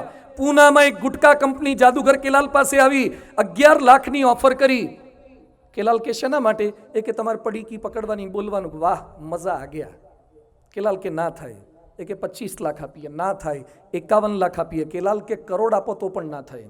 બાજુમાં મંત્રી હાજર હતા એટલે એને કીધું કેલાલ સાહેબ તમે શો કરીને થાકી જશો તો આટલું પ્રલોભન નહીં મળે, લઈ લો. અને એ સમયે સિનિયર જાદુગર કેલાલ બોલ્યા હતા કે પ્રમુખ સ્વામીની પ્રેરણાથી હું મારા દરેક શોમાં વ્યસન મુક્તિની વાત કરું છું, એટલે મારાથી ક્યારેય વ્યસનની જાહેરાત શક્ય નહીં બને, હું નહીં કરું. કેલાલના મેનેજરે કીધું તમે મૂર્ખ છો. કેલાલ કે મારા શો પાછળ બાળકો યુવાનો પાગલ છે, હું વ્યસનની જાહેરાત કરી અને ભારતની યુવા પેઢીને બરબાદ કરવા નથી માંગતો. પ્રમુખ સ્વામીની કૃપાથી મારા શો હાઉસફુલ જાય જ છે, મારે વ્યસનની વાત કરવાની જરૂરિયાત નથી. થઈ શકે છે, સંતના દર્શનથી, સંતના સમાગમથી શક્ય બને છે. પરમ પૂજ્ય મહંત સ્વામી મહારાજના એક દર્શનથી ડાયરેક્ટર અરવિંદ બબ્બલ, જેણે ઘણી સિરિયલ બનાવી છે, એને બીએપીએસ સંસ્થાએ સુરતની જન્મજયંતિમાં એક કામ સોંપ્યું, શો બનાવવાનું. ડાયરેક્ટર હતા એટલે સંતોએ સંપર્ક કર્યો. ડાયરેક્ટર કે મારે કયો શો બનાવવાનો છે? સંતો કે વ્યસન મુક્તિનો. એ રોજની 45 સિગરેટ પીવે, પ્લેન બદલીને પીવે, કારણ કે પીતા વગર એને કલાક ફાવે નહીં, એટલે લોંગ જર્ની સિલેક્ટ જ ન કરે, ઘડીએ બદલે, ભલે ટિકિટ ડબલ થાય. આવો માણસ, અને એની પાસે બીએપીએસ સંસ્થાએ વ્યસન મુક્તિનો શો બનાવડાયો. મહંત સ્વામીજી પાસે સુરતમાં દર્શને લાવ્યા અને મહંત સ્વામીજી હાથ આમ કરીને બોલ્યા કે ગયું. રોજની 45 સિગરેટ પીનારો માણસ, ડાયરેક્ટર, આજે સિગરેટનો ધુમાડો સહન કરી શકતો નથી, સંપૂર્ણ નિર્વ્યસની થઈ ગયા. છૂટી શકે છે. તમે વ્યસન ન કરો એ સારું કહેવાય, તમારી હાજરીમાં કોઈ ન કરે એ વધારે સારું કહેવાય, તમારી હાજરીમાં કોઈ છોડી દે એ તો અતિ સારું કહેવાય, પણ તમારાથી પ્રેરાઈને બીજા છોડાવવા લાગે એ તો અતિ સારું કહેવાય. આપણે એ કરવાનું છે. બીજું છે ચારિત્રની પવિત્રતા. ચાણક્યએ ચંદ્રગુપ્તને કીધું હતું કે રાજ્યની હદ વધારતા પહેલા તારા દેશમાં ચારિત્ર દ્રઢ કરાવજે. બૃહસ્પતિ પુત્ર કચ્છ સંજીવની વિદ્યા ભણવા માટે શુક્રાચાર્ય પાસે ગયો અને ગુરુની દીકરી દેવયાનીને ગમી ગયો. સ્ટુડન્ટ ગુરુની છોકરીને જ ગમી ગયો. એટલે દેવયાનીએ કચ્છ પાસે લગ્નનો પ્રસ્તાવ મૂક્યો. કચ્છ કે તું તો ગુરુની દીકરી છે, એટલે ગુરુપુત્રી તો ભાઈ બહેન કહેવાય, તારી સાથે લગ્ન ના થાય.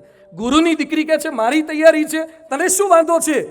પેલા એ ના પાડી કે હું ના કરી શકું, હું પવિત્ર કુળનો સંતાન છું, ન કરી શકું. અને એ સમયે દેવયાનીએ શાપ આપ્યો કે તું મારી માગણીને ઠુકરાવે છે એટલે મારા બાપે ભણાવેલી બધી જ વિદ્યા તને સમયે કામ નહીં લાગે, નિષ્ફળ જઈશ. એ કે ભલે મારી વિદ્યા જાય પણ ચારિત્રને નહીં જવા દઉં. આ ભારત વર્ષના સંતાનો હતા. આજે કોલેજમાં કેવી દશા છે, આજે કેવા days, outrageous day, chocolate day, rose day, Valentine day, કેવી પાર્ટી, રેઇન ડાન્સ. MBBS ના છોકરા છોકરીઓ આ દિશામાં. રામ લક્ષ્મણને પ્રશ્ન પૂછે છે અને લક્ષ્મણ શું જવાબ આપે છે? માતા યસ્ય પતિવ્રતા પિતા યસ્ય સુચિરભૂતો ઉભાભ્યામ સમૃત તસ્ય નો ચલતી મન. જેની મા પતિવ્રતા હોય, જેનો બાપ પવિત્ર હોય, એના થકી જે સંતાન થયો હોય, પારકી સ્ત્રીને જોઈને ક્યારે મન ચલાયમાન થાય જ નહીં. 14 વર્ષ લક્ષ્મણ ભાભીની સાથે રહ્યા છે પણ પગથી ઉપર નજર કરીને જોયું નથી એ મારું હિન્દુસ્તાન છે. ઓછા કપડાં પહેરે હિન્દુસ્તાન નથી, મર્યાદાવાળા કપડાં પહેરે હિન્દુસ્તાન છે. શરીર જાજુ બતાવે હિન્દુસ્તાન નથી, રૂપમાં નંબર લાવે હિન્દુસ્તાન નથી, સદગુણોમાં નંબર લાવે હિન્દુસ્તાન છે. ભારત વર્ષે આપણને આ શીખવાડ્યું છે. અને આજે કેવી પરિસ્થિતિ, બોમ્બેના ટ્રેનમાં એક ભાઈ ટ્રેનમાં બેસવા ગયા, એનું ખિસ્સું કપાતું એવું લાગ્યું, એને ખિસ્સા પર હાથ મૂક્યો તો એક છોકરી ખિસ્સું કાપતી હતી. એટલે છોકરી સામે જોયું, એ કે તું મારું ખિસ્સું કાપે છે? એ કે માફ કરજો, છેલ્લા કેટલાય વખતથી ટ્રેનમાં હું ખિસ્સા કાપું છું પણ આજ સુધી કોઈએ પકડી નથી, તમે મને કેમ પકડી પાડી? એ કે માફ કરજે, હું વર્ષોથી ખિસ્સા જ કાપું છું. હું ટ્રેનમાં અંદર જઈને કાપવાનો હતો ને તે રસ્તામાં ફૂંક મારી દીધી. પેલી છોકરી કહે છે હાથ પકડ્યો છે તો હવે પકડેલો જ રાખજો ને. એ કે શું કહેવા માંગે છે? કે graduate PhD in same field, તો ગોઠવાઈ જાય. બેયનું ગોઠવાઈ ગયું, લગ્ન થયા. 2-3 વર્ષમાં ડિલિવરીનો પ્રસંગ આવ્યો.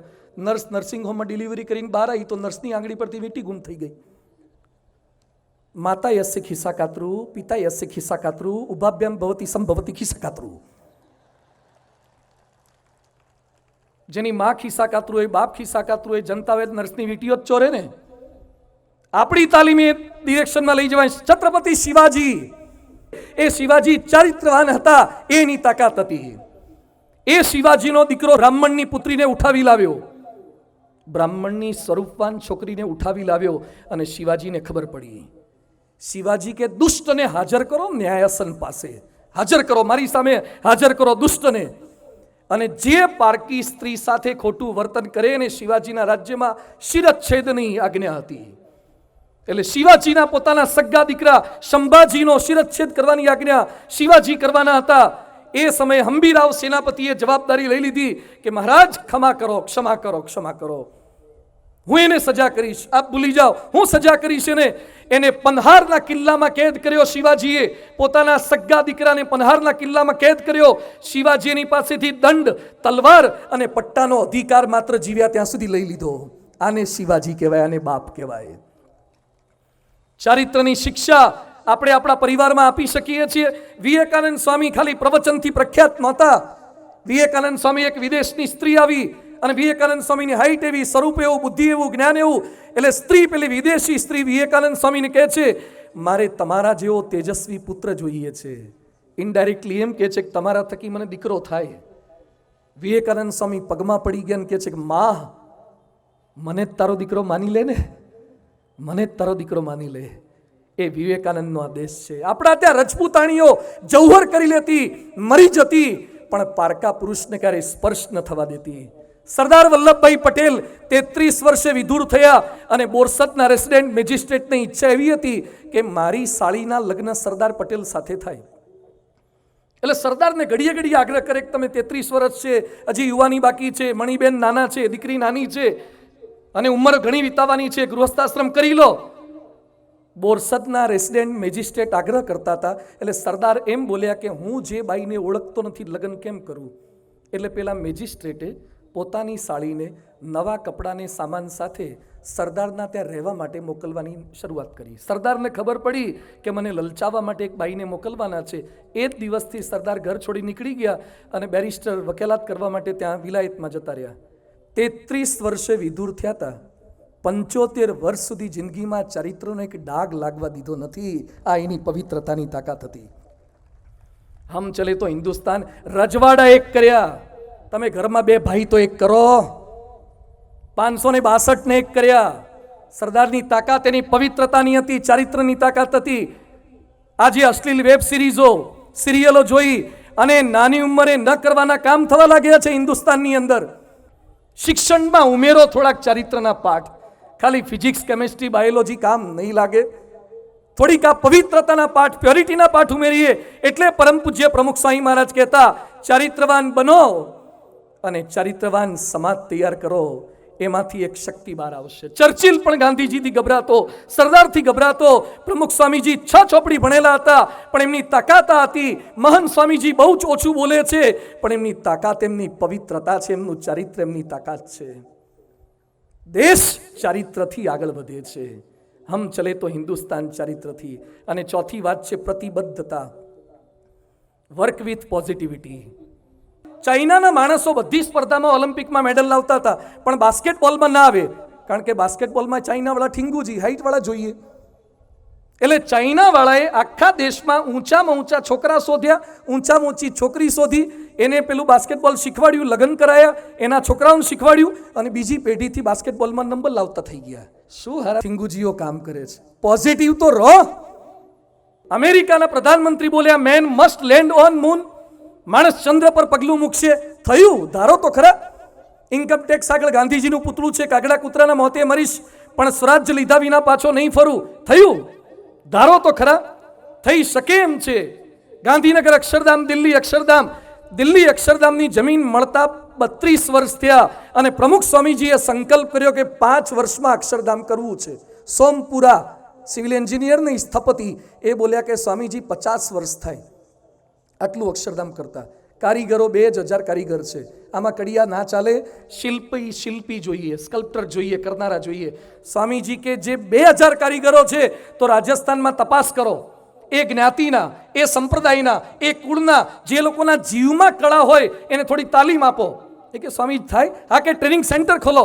એ 2000 જણાએ તાલીમ કેન્દ્રો ખોલ્યા, સ્થપતિઓની તાલીમ શાળા ખોલી, બીજા 7000 કારીગર તૈયાર કર્યા અને જે 50 વર્ષમાં અક્ષરધામ ના થાય એ પ્રમુખ સ્વામીની પોઝિટિવિટી એ 5 વર્ષમાં અક્ષરધામ ઊભું કર્યું.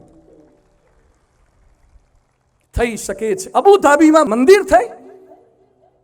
થોડાક વર્ષો પહેલા પ્રમુખ સ્વામીજી ત્યાં પધાર્યા હતા. હિન્દુઓની વસ્તી ઘણી છે, ભારતીયો ઘણા છે અને લોકોએ પ્રાર્થના કરી કે સ્વામી ભારતીયો ઘણા છે પણ ભગવાન ભજવાનું એક સ્થાન નથી.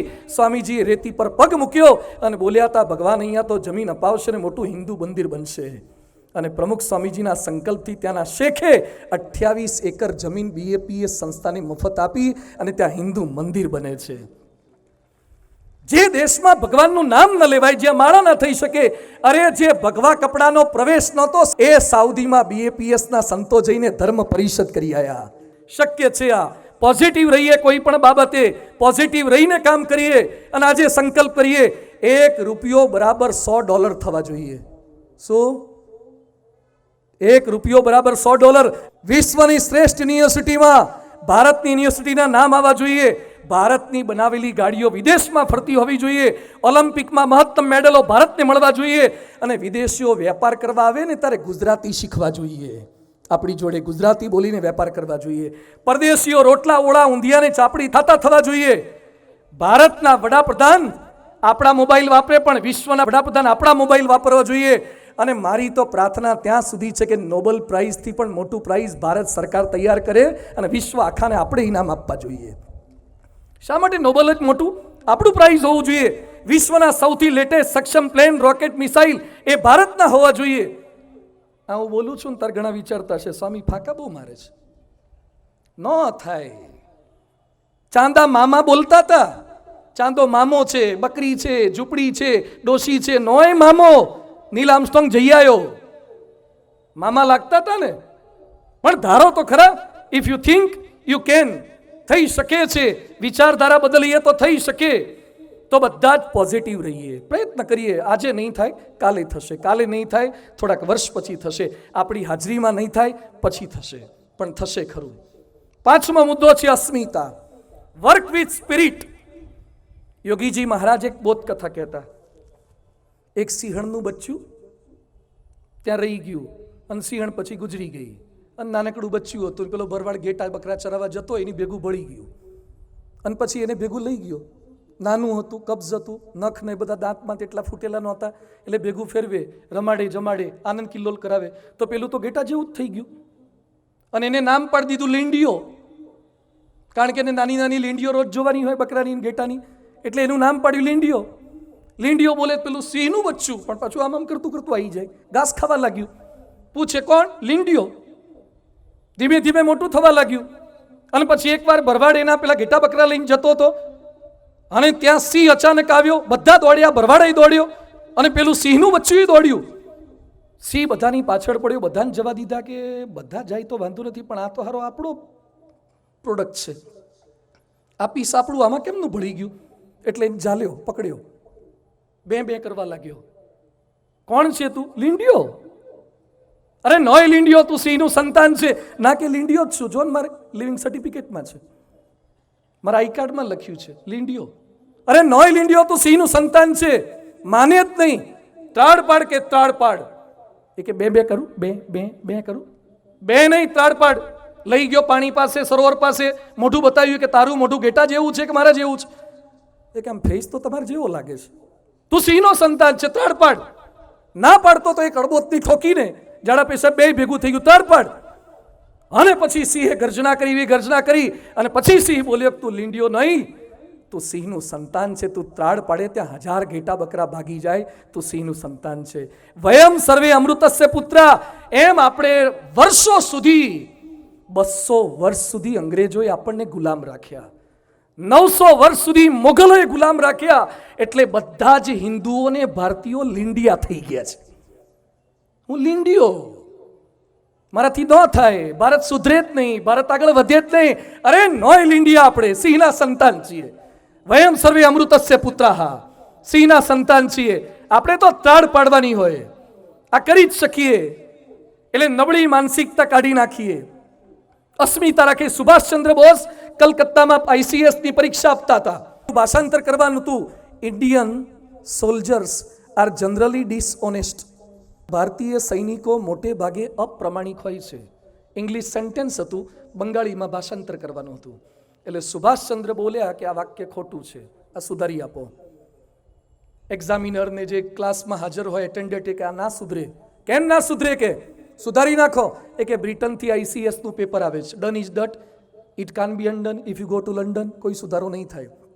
એના મિત્રો કે સુભાષ લખી નાખ, 1 માર્ક જતો રહે, બાકીના 99 માર્કનું એટેન્ડ કર. સુભાષચંદ્ર બોઝે પેપર ફાડી નાખ્યું અને પ્રોફેસરના મોઢા પર નાખ્યું. એ જિંદગી એ કોમ કી તું કોમ પર લૂંટાઈ જા, ખુશી કે ગીત ગાઈ જા. નીકળી ગયા. જેણે પરીક્ષા આપી હતી વાક્યનું ભાષાંતર કરીને એ ક્લાસમેટ ભૂલાઈ ગયા, પણ ભારતનું ખોટું એક ભાષાંતર કરવા નહોતો થયો. એ આપણો સુભાષ બાબુ અમર થઈ ગયો, અમર થઈ ગયો. તો હિન્દુસ્તાન આગળ વધે, હિન્દુસ્તાન આગળ વધારવાનું છે. અસ્મિતા રાખવી જોઈએ, દેશ વિદેશમાં ડંકો વાગવો જોઈએ. ધ્યાનચંદ હોકીનો ખેલાડી હતો. 1963માં બર્લિનમાં ઓલિમ્પિકની રમત જોઈ અને હિટલર રાજી થઈ ગયા ધ્યાનચંદની હોકી જોઈને, અને બોલ્યા કે તને સરકારમાં પોસ્ટ આપું, લશ્કરમાં સારા પગારની ઓફર આપું. ત્યારે ધ્યાનચંદને ઠોકર મારી દીધી હિટલરને, બોલ્યા જીવીશ ત્યાં સુધી મારા ભારત દેશ માટે જ રમીશ, અને જર્મની માટે ન રમ્યા. આને ભારતની અસ્મિતા છે. અસ્મિતા હોય તો ભારતની બહાર પણ ભારત ઊભું કરાય. રાજકોટનું કલાવડ રોડનું એક મંદિર જોવો છો ને, એવા BAPS સંસ્થાના 1300 મંદિરો છે 55 દેશમાં. 55 દેશમાં. અમેરિકાની અંદર 118 મંદિરો છે. ગાંધીનગર અક્ષરધામ 23 એકરમાં છે, દિલ્હી અક્ષરધામ 100 એકરમાં છે, અમેરિકામાં 254 એકરમાં અક્ષરધામ છે. અમેરિકોની છાતી ઉપર હિન્દુ ધર્મનો ચાંદલો કરવો છે. ઇંગ્લેન્ડની ધરતી પર લંડન પર પ્રમુખ સ્વામી મહારાજે હિન્દુ મંદિર બાંધ્યું છે. રામ, સીતા, શિવ, પાર્વતી બધા જ ભગવાન દેવો અવતારોને પધરાયા છે. એ લોકો આપણા હનુમાનજીની ટીકા કરતા, મંકી ગોડ બોલતા, આપણા ગણપતિની ટીકા કરતા, એલિફન્ટ ગોડ બોલતા. અત્યાર સુધીમાં લંડનના આપણા હિન્દુ મંદિરે 22 લાખ ગોરા વિદ્યાર્થીઓ આવી ચૂક્યા છે. 22 લાખ ગોરા વિદ્યાર્થીઓ. અને બધા બેસી ગયા હોય, પલાઠી વાળતા ફાવે નહીં, આરતી લેતા ફાવે નહીં, ચાંદલાની ડબ્બીઓ લે છે, ચાંદલા કરે છે. વિદેશની અંદર પ્રમુખ સ્વામી મહારાજે મંદિરો કરીને, સંતો રાખીને, ઉત્સવો કરીને, ઇંગ્લેન્ડની પાર્લામેન્ટમાં, કેનેડાની પાર્લામેન્ટમાં દિવાળીના અન્નકૂટ થાય છે. દિવાળીના અન્નકૂટ પાર્લામેન્ટમાં થાય છે. અબુધાબીમાં, દુબઈમાં ભારતીયો ગૌરવ લેતા થઈ ગયા. CFIના ઉત્સવ કર્યા અને ફેરફાર કર્યા. અમે લોકો અમેરિકામાં 2010માં સ્ટેન્ટનમાં હતા. એક ધોળિયો સભામાં બેઠો હતો. મેં પૂછ્યું આનું નામ શું છે? હેરી. ત્યાં તો આવા નામ હોય ને, હેરી. એટલે પૂછ્યા ડૉક્ટર સ્વામી હતા. પછી એને બહુ ભાવ થઈ ગયો. પછી એને નામ બદલી નાખ્યું. એ કે હિન્દુ સંત મળ્યા છે, મારે નામ બદલવું છે. પછી અમે નામ પૂછીએ, શું નામ? હરિભાઈ. હરિભાઈ. એને ભાઈ ભાઈ બોલતા ફાવે નહીં, પણ કોઈ પૂછે હેરી ના બોલે, હરિભાઈ. અમે લોકો વિદેશમાં જઈને હેરીને હરી બનાવીએ છીએ, અને આપણાવાળા હરીને પૂછીએ શું નામ? હેરી. આપણને બધાને વિદેશી નામનો ભરખો બહુ છે. એક ભાઈ મને મળ્યા, મને કે દીકરાનું નામ પાડી આપો ને. તમે થોડાક સરસ સંસ્કૃતના નામ આપે. મને કે એવું નહીં, મોડર્ન આપો, કોઈનું ના હોય એવું આપો. મેં રાવણ રાખો. નામ પાડજો, બધાને મારી વિનંતી છે. તમને ગમે એવા પાડજો, તમારી પત્નીને ગમે એવા પાડજો, પણ હિન્દુ સંસ્કૃતિના નામ પાડો. વિદેશી કલ્ચરનો વાયરો બહુ શરૂ થયો, એક્ઝોટિકા. બિલ્ડિંગોના નામ બિલ્ડરોને મારી વિનંતી છે, મોડર્ન નામ જેટલા રાખો છો ને, શક્ય હોય તો હિન્દુ નામ રાખો. બિલીપત્ર કેટલું સરસ નામ છે. શિવાલિક કેટલું સરસ નામ છે. કોઈ દાડો વિદેશની ધરતી ઉપર હિન્દુ નામ રાખ્યા બિલ્ડિંગોના? અને આપણને બધાને કેમ અભર ખાઈ ગયા છે વિદેશી નામ રાખવાના? બિલ્ડિંગના નામ વિદેશી, દીકરા દીકરીના નામ વિદેશી. આ ગુલામી માનસિકતા હજી જતી નથી, તો અસ્મિતા રાખવાની છે અને અસ્મિતા માટે આપણે બધાએ જાગવાનું છે. અને છઠ્ઠો મુદ્દો છે એકતા, વર્ક વિથ યુનિટી. 34 કરોડની વસ્તીવાળો ભારત દેશ હતો અને 50,000 અંગ્રેજોનો ગુલામ થાય.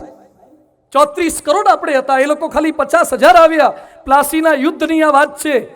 મીર જાફર અને યાર લતીફને પૈસાની લત આપીને ફોડી દીધા અને આપણે ગુલામ થઈ ગયા. તો આપણે એક થવાનું છે, ભારતને એક કરવાનો છે. હિન્દુ વિઘટન કે કારણ ही परतंत्र रहे हम सदियों तक, अगर अभी न हम चेते फिर तैयारी करो जन्मों तक. તૈયારી કરવી પડશે. એટલે આપણે એક થવાનું છે, બધાએ સાથે મળીને રહેવાનું છે. અમેરિકન કલ્ચરમાંથી પણ શીખવાનું છે. જેણે રસોડા બંધ કરે એની હાલત કેવી થઈ છે. રસોડું એ ખાલી રાંધણ કલા નથી, એ પરિવારને એક રાખે છે. ખાલી બેડરૂમ ઘર ના કહેવાય, એને હોટલ કે હોસ્ટેલ કહેવાય. અમેરિકાનું આ કલ્ચર. 1971માં અમેરિકામાં 71% ઘરોમાં પતિ પત્ની સાથે રહેતા હતા. 50 વર્ષ પછી 20% ઘરોમાં પતિ પત્ની સાથે બાળકો રહે છે. સાંભળજો અમેરિકાના આંકડા. 15% મહિલાઓ સિંગલ પરિવારમાં રહે છે, 12% પુરુષો સિંગલ પરિવારમાં રહે છે, 19% ઘરોમાં જ પપ્પા ને મમ્મી ભેગા રહે છે, ફક્ત 6% સ્ત્રી પુરુષ સાથે બાળકો રહે છે. હવે બીજો ચોંકાવનારો આંકડો સાંભળો. અમેરિકાના તમામ જન્મેલા બાળકોમાંથી 41% બાળકો અપરિણિત મહિલાઓના જન્મે છે. 41% અપરિણિત મહિલાઓના જન્મે છે. કેટલો મોટો આંકડો છે. એને કારણે અમેરિકામાં 50% લગ્ન છૂટાછેડામાં પરિણમે છે, બીજા લગ્ન 67% અને ત્રીજા લગ્ન 74%. રાષ્ટ્રને એક રાખવો છે તો પરિવારને એક રાખવો પડશે. અંદર ઈર્ષા મૂકી દઈએ, રાજકીય એક થઈએ. પક્ષ હોઈ શકે, આવડો મોટો દેશ છે એટલે પાર્ટીઓ જુદી હોઈ શકે. તમારા ચિહ્ન જુદા રાખો, તમારું બ્યુગલ જુદું રાખો, સિંગલ જુદું રાખો, બધું રાખો, પણ જ્યારે રાષ્ટ્રહિતની વાત આવે ત્યારે બધા પક્ષો એક થવું જ જોઈએ. જ્યારે ગુજરાતની અંદર કે ભારતની અંદર વિદેશીઓને નથી આવવા દેવાના એ વાત આવે ત્યારે બધા પક્ષો એક થવું જ જોઈએ. જ્યારે દિલ્હીમાં પાર્લામેન્ટ પર હુમલો થાય અને એ સમયે ભારતનો કોઈ પક્ષ એમ બોલે કે હુમલો કરનાર સાચો છે, તો એ ભારતીય છે જ નહીં, એ દેશ પર હુમલો છે. આપણે બધા એક થવું જોઈએ. સામાજિક એકતાની આજે મારે વાત કરવી છે. અલગ અલગ જ્ઞાતિના ભલે હોઈએ, રીત રિવાજ જુદા હોય, તમે દીકરીની સગાઈ, લગ્ન, વેવિશાળ બધું જુદું જુદું કરજો, પણ બધા એક છીએ. ભેદભાવ ભૂલી જઈએ. આપણે બધા જ એક બાપના સંતાનો છીએ, એક માટીના છીએ અને એક ભારત માતાના સપૂતો છીએ. અને જો આપણે એક થઈ ગયા તો દુનિયામાં કોઈની તાકાત નથી કે ભારત સામે આંગળી ચીંધી શકે. જો આપણે એક થઈ જઈએ તો ધાર્મિક એકતા કરવાની છે. આસ્થા શ્રદ્ધા અલગ અલગ હોઈ શકે, પણ હમ સબ હિન્દુ એક હે. પાંડવ કૌરવ ભલે અંદર થોડા ઝઘડા થતા હતા, પણ બહારથી એટેક થયો ત્યારે પાંડવો બોલ્યા અમે 105 છીએ, અમે ખાલી 100 નથી, 105 છીએ. એટલે આપણે એક થવાનું છે. અને 7મો મુદ્દો છે પરોપકારિતા, વર્ક વિથ હ્યુમેનિટી. ભારતની એક માનસિકતા શું છે? મારા કેટલા ટકા ને મારે કેટલા ટકા. અરે બીજા માટે જીવન જીવતા શીખીએ. રોટલો તો કૂતરાને મળી જાય છે, ગાય ભેંસને મળી જાય છે. દેશ માટે શું કર્યું? શહીદ ભગતસિંહ ફાંસીના માચડે ચડી ગયા 23 વર્ષે. એ શહીદ ભગતસિંહે ફાંસીના માચડે ચડતા પહેલા આગલી રાતે એક લેટર લખ્યો છે અને લેટરમાં લખ્યું છે આવતીકાલે ભગતસિંહ ફાંસીના માચડે ચડી જશે, પણ મને એને બિલકુલ દુઃખ નથી, કારણ કે ભારતની લાખો માતા નવા ભગતસિંહને જન્મ આપી દેશે. પણ મને દુઃખ એ વાતનું છે કે દેશ સેવાનો મેં સંકલ્પ કર્યો તો એમાંથી 1000મો ભાગ પણ હું પૂરો કરી શક્યો નથી. 23 વર્ષની યુવાન વયે ફાંસીના માચડે હસ્તે મુખે આ ચડી ગયો, છતાં એના મનમાં એમ રહે છે કે દેશ માટે મેં કંઈ કર્યું નથી. જીવન અંજલિ થાજો, મારું જીવન અંજલિ થાજો. ભૂખ્યા કાજે ભોજન બનજો, તરસ્યાનું જળ થાજો. ખાલી પ્રાર્થના કરવાની નથી, કંઈક કરવાનું છે. ગાંધીજીએ ગરીબ બાઈને, મેલા કપડાવાળી બાઈને જોયા એટલે પૂછ્યું કે બેન કપડાં કેમ ધોતા નથી? રડી પડી કે બાપુ એક જ સાડલો છે, બીજો હોય તો બદલીને ધોવું ને, કઈ રીતે હું ધોઈ શકું? અને એ જ દિવસથી ગાંધીજીએ સારા કપડાં કોટ પાટલું બંધ કર્યા અને ખાલી પોતડીને ઉપર ખાલી ઉપવસ્ત્ર જેવું પહેરતા હતા. આને પરોપકારિતા કહેવાય. આપણને આપણા ગરીબના કોઈના કપડાં જોઈને વિચાર આવે છે? 6 પોકેટના જીન્સ ફાટેલા ને લાખ રૂપિયાના. એક છોકરો મને મળ્યો, એનો શર્ટ થોડો જુદો લાગ્યો એટલે મેં પૂછ્યું કેટલાનો આવ્યો? મને કે 22,000નો. 22,000નો શર્ટ. ક્યારે વિચાર આવે છે આમ ગરીબોની બહુ ડાપણ કરીએ છીએ, ગરીબોને આપતા નથી, આમ નથી કરતા. આપણે શું કર્યું ગરીબો માટે? થોડોક પ્રયત્ન આપણે કરવો જોઈએ, ઘસાવા જોઈએ. પરોપકારિતા એટલે આ છે, બીજાના દુઃખનો વિચાર. આજે મારે અભિનંદન આપવા છે રાજકોટની એ દીકરીને, અપેક્ષા મારડિયા. જે MBBSમાં અભ્યાસ કરતી હતી ને કોરોના વખતે એના મા બાપ બંને ગુમાયા હતા. ન્યૂઝમાં કદાચ આ પ્રસંગ તમે સાંભળ્યો છે, આવ્યો હતો. જે દીકરીએ પોતાના મા બાપ ગુમાયા હતા એ અપેક્ષા મારડિયા સિવિલના કોરોના વોર્ડમાં બીજા દર્દીઓની સેવા કરતી હતી. પત્રકારોએ પ્રશ્ન પૂછ્યો કે તારા મા બાપ જતા રહ્યા તો પણ તું બીજાની સેવા કેમ કરે છે? એ કે મેં તો મા બાપ ગુમાયા પણ મારા જેવી દીકરીઓને મા બાપ ન ગુમાવવા પડે ને એટલે સેવા કરું છું. આ પરોપકારિતા છે. હમ ચલે તો હિન્દુસ્તાન ચલે, સેવાની ભાવના, ઘસાવાની ભાવના. અને BAPS સંસ્થામાં જેનો શતાબ્દી ઉજવીએ છીએ એ પ્રમુખ સ્વામી મહારાજે અમને સંતોને જીવમાં દ્રઢ કરાયું છે. ભુજમાં ભૂકંપ થયો અને સૌથી પહેલી કોઈ સંસ્થા પહોંચી હોય તો ઇટ વોઝ અવર BAPS. 54 સ્કૂલોને 9 ગામનું નિર્માણ પરમ પૂજ્ય પ્રમુખ સ્વામી મહારાજે કર્યું છે. કેટલ કેમ્પ ખોલ્યા છે પ્રમુખ સ્વામી મહારાજે. હમણાં રશિયા યુક્રેનનું યુદ્ધ ચાલુ હતું અને યુક્રેનની અંદર તકલીફ હતી, આપણા ભારતીય વિદ્યાર્થીઓ પાછા આવતા હતા, ત્યારે માનનીય પ્રધાનમંત્રીનો BAPS સંસ્થાને ફોન આવ્યો કે આવા ભારતીય વિદ્યાર્થીઓને પહોંચાડવા માટે સરકાર તો પ્રયત્ન કરે છે પણ ખાવા પીવાનું કંઈ મળતું નથી, તો સંસ્થાને વિનંતી છે. રાત્રે 11:30 થી 12:30 ઓનલાઈન સંતોએ કાર્યકર્તાએ કોન્ફરન્સ કરી અને UK યુરોપથી 70 થી 75 કાર્યકર્તાઓ ત્યાં પહોંચી ગયા. દિવસો સુધી ભારતના તમામ વિદ્યાર્થીઓને ગરમ ગરમ ખીચડીઓ જમાડી છે, રસોઈ જમાડી છે. અહીંયા રાહત રસોડા કરવા જુદી વસ્તુ છે અને જ્યાં મિસાઇલો પડતી હોય ત્યાં રસોડા કરે એનું નામ BAPS કહેવાય. એ પ્રમુખ સ્વામી મહારાજે ત્યાં કર્યું છે. પરોપકારિતા એટલે બીજાનો વિચાર છે, ઘસાવાની ભાવના છે, મદદરૂપ થવાની ભાવના છે. આપણા મનની અંદર પણ આ ભાવના હોવી જોઈએ. આ ઉત્સવ ચાલી રહ્યો છે, આ ઉત્સવની અંદર 2000 સમર્પિત કાર્યકર્તાઓ છે. કોઈક પાર્કિંગમાં ઊભા છે, કોઈક રસોડામાં સેવા કરી રહ્યા છે. 2000 કાર્યકર્તાઓ સેવા કરે છે. કોઈક સવારથી આવી જાય, કોઈ 4 વાગ્યાથી આવી જાય છે. આપના ગયા પછી કેટલાકને જવાની ઉતાવળ હોય છે. અરે સ્વયંસેવકો 12:30 1 વાગે વાઇન્ડ અપ કર્યા પછી જાય છે. સવારી નોકરીએ જોડાઈ જાય છે. 1 રૂપિયાનો કોઈને પગાર આપવામાં નથી આવતો. પરોપકારિતા એટલે આ છે, સેવા માટે ઘસાવાની ભાવના. આપણા મનમાં પણ આ ઘસાવાની ભાવના જાગૃત થવી જોઈએ. બધે હિન્દુસ્તાનનો તિરંગો લહેરાવો જોઈએ તો એ શક્ય બને જ. પણ આપણે કંઈક સેવા કરવી જોઈએ, આપણે પણ સહકાર કંઈક નાના મોટા કાર્યમાં આપવું જોઈએ. અને ઘણા લોકો જ્યારે વાતો કરે, વખાણ કરે, સારી વાતો થાય છે, સારા લોકો ભેગા થાય છે, કંઈક સહકાર આપવાની વાત થાય ત્યારે શું કે સ્વામી મંદી બહુ છે, હિન્દુસ્તાન એમ આગળ ના ચાલે. નેત્રા ડેમ પેરિસની અંદર એક ચર્ચમાં આગ લાગી, ચર્ચ સળગી ગયું અને ચર્ચને રિનોવેશન માટે પૈસા ભેગા કરવા માટે ખરડો કર્યો ને 48 કલાકમાં 5500 કરોડ આપ્યા ખ્રિસ્તીઓએ. 5500 કરોડ શું સેવા કરી શકે છે? નેત્રાડમ ચર્ચને લક્ષ્મી મિત્તલ એમ બોલ્યા કે જેટલું સ્ટીલ વપરાય હું બધું મફત આપીશ. આ જે પારાયણ કરી છે, માનવ ઉત્કર્ષ કર્યો છે, એ ફંડ રેઝિંગ માટે નથી, મોરાલિટી રેઝિંગ માટે છે. મોરાલિટી રેઝિંગ માટે છે. From the people and for the people. લોકો પાસેથી લઈ અને લોકોને આપવું છે, એના માટે આ કાર્ય થઈ રહ્યું છે.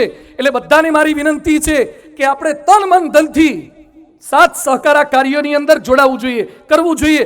બધા જ હિન્દુઓને મારી વિનંતી છે, જો હિન્દુ સંસ્થાઓ રહેશે તો હિન્દુસ્તાન રહેશે, હિન્દુ મંદિરો રહેશે, હિન્દુ સાધુ સંતો રહેશે તો હિન્દુસ્તાન રહેશે. CNN ના માલિક છે ટેડ ટર્નર, એ જે કંઈ કમાય છે એની 75% આવક ખ્રિસ્તી ધર્મ માટે આપે છે. કયો હિન્દુ પોતાની આવક હિન્દુ ધર્મ માટે આટલી આપી શકે છે? તો આપણે પણ કંઈક કરવાનું છે હિન્દુત્વ માટે. જે સેવા કરે છે એનું સન્માન કરો. અમે અમેરિકાના એરપોર્ટ પર બેઠા હતા, અમેરિકન આર્મીના જવાનો આવ્યા, પ્લેનમાંથી નીચે ઉતર્યા, એરપોર્ટ પર બેઠેલા બધા જ ઊભા થઈ ગયા, આર્મીના જવાનોને સેલ્યુટ કરવા લાગ્યા. જે દેશ સેવા કરે છે ને સેલ્યુટ કરો ને, એ પણ દેશભક્તિ છે. આ કરવું જોઈએ. BAPSમાં 1200 સંતો છીએ. 2 જોડી કપડાં ખાલી પહેરે છે, 2 જોડી ભગવા કપડાં, 2 જોડી કોટનના કપડાં પહેરે છે. 1 મહિનામાં 5 નિર્જળા ઉપવાસ કરે છે, તપ કરે છે, આજીવન સ્ત્રીનો ત્યાગ છે, ધનનો ત્યાગ છે. તમે લાખ રૂપિયા આપો કે કરોડ રૂપિયા આપો, એક સાધુ પૈસાનો સ્પર્શ નથી કરતા, બ્રહ્મચર્યનું પાલન કરે છે, સમાજ માટે જીવન જીવે છે. એવા સંતો પણ જ્યારે રોડ પર નીકળે ત્યારે લોકો બોલે વાહ જલસા છે આ લોકોને. તો દેશ માટે, સંસ્કૃતિ માટે મરી છૂટવાનું છે, તો આવા સંતોને પગે તો લાગો. ક્યારેક દેખાય ત્યારે સન્માન તો કરો. જે સિદ્ધાંત પ્રમાણે ચાલે છે, હીરો છે, તો આપણી અંદર એ પરોપકારિતા હોવી જોઈએ, ધર્મ માટે ઘસાવાની ભાવના હોવી જોઈએ, બીજા માટે ઘસાવાની ભાવના જાગૃત થવી જોઈએ. અને 8મું છે પરમાર્થતા, વર્ક વિથ ડિવોશન. અધ્યાત્મને સાથે રાખીને ચાલીએ. રાજા દિલીપ, બહુ સુંદર પ્રસંગ છે. રઘુકુળના રાજા દિલીપ એ સંતોનો સમાગમ કરવા જતા હતા. એટલે એના દીકરા રઘુ, જેના પરથી રઘુકુળ થયું, એને પ્રશ્ન પૂછ્યો કે પિતાજી આપ તો રાજા છો, છતાં જંગલમાં સાધુ સંતો પાસે કેમ જાઓ છો? રાજ્ય ચલાવતા તો આપણને આવડે છે, તો સાધુ સંતોને પગે લાગવાની શું જરૂર છે? અને એ સમયે દિલીપ રાજા જવાબ આપે છે કે બેટા, આપણને રાજ્ય ચલાવતા આવડે છે, પણ સાધુ સંતોને આપણને ચલાવતા આવડે છે. આપણું ઘડતર કરે છે, માનવનું ઘડતર કરે છે. આપણો ભારત એ સાધુ સંતોનો દેશ છે. જવાહરલાલ નહેરુ જેલમાં હતા, પ્રસંગ સરસ છે, ધ્યાનથી સાંભળજો. જવાહરલાલ નહેરુ જેલમાં હતા અને ઇન્દિરા 13 વર્ષના હતા. એટલે નહેરુએ જેલમાંથી નાનકડી ઇન્દિરાને લેટર લખ્યો અને લેટરમાં ભારતના ઇતિહાસની વાતો કરી અને એમાં લખ્યું કે અકબરના જમાનામાં સંત તુલસીદાસ પણ થઈ ગયા. અને એ વખતે જેલમાં બાજુમાં વિનોબા ભાવે હતા. એટલે વિનોબા ભાવે નહેરુ સાહેબને કીધું કે સાહેબ આ ખોટું છે. એ કે વિનોબામાં ખોટું શું છે? અકબરના જમાનામાં જ તુલસીદાસ થઈ ગયા. એ કે મારો ચેકો અને સુધારો કરો કે સંત તુલસીદાસના જમાનામાં એક અકબર થઈ ગયો. અકબરો જતા રહેવાના, એના શાસન જતા રહેવાના, તુલસીદાસના શાસન ક્યારેય જવાના નહીં.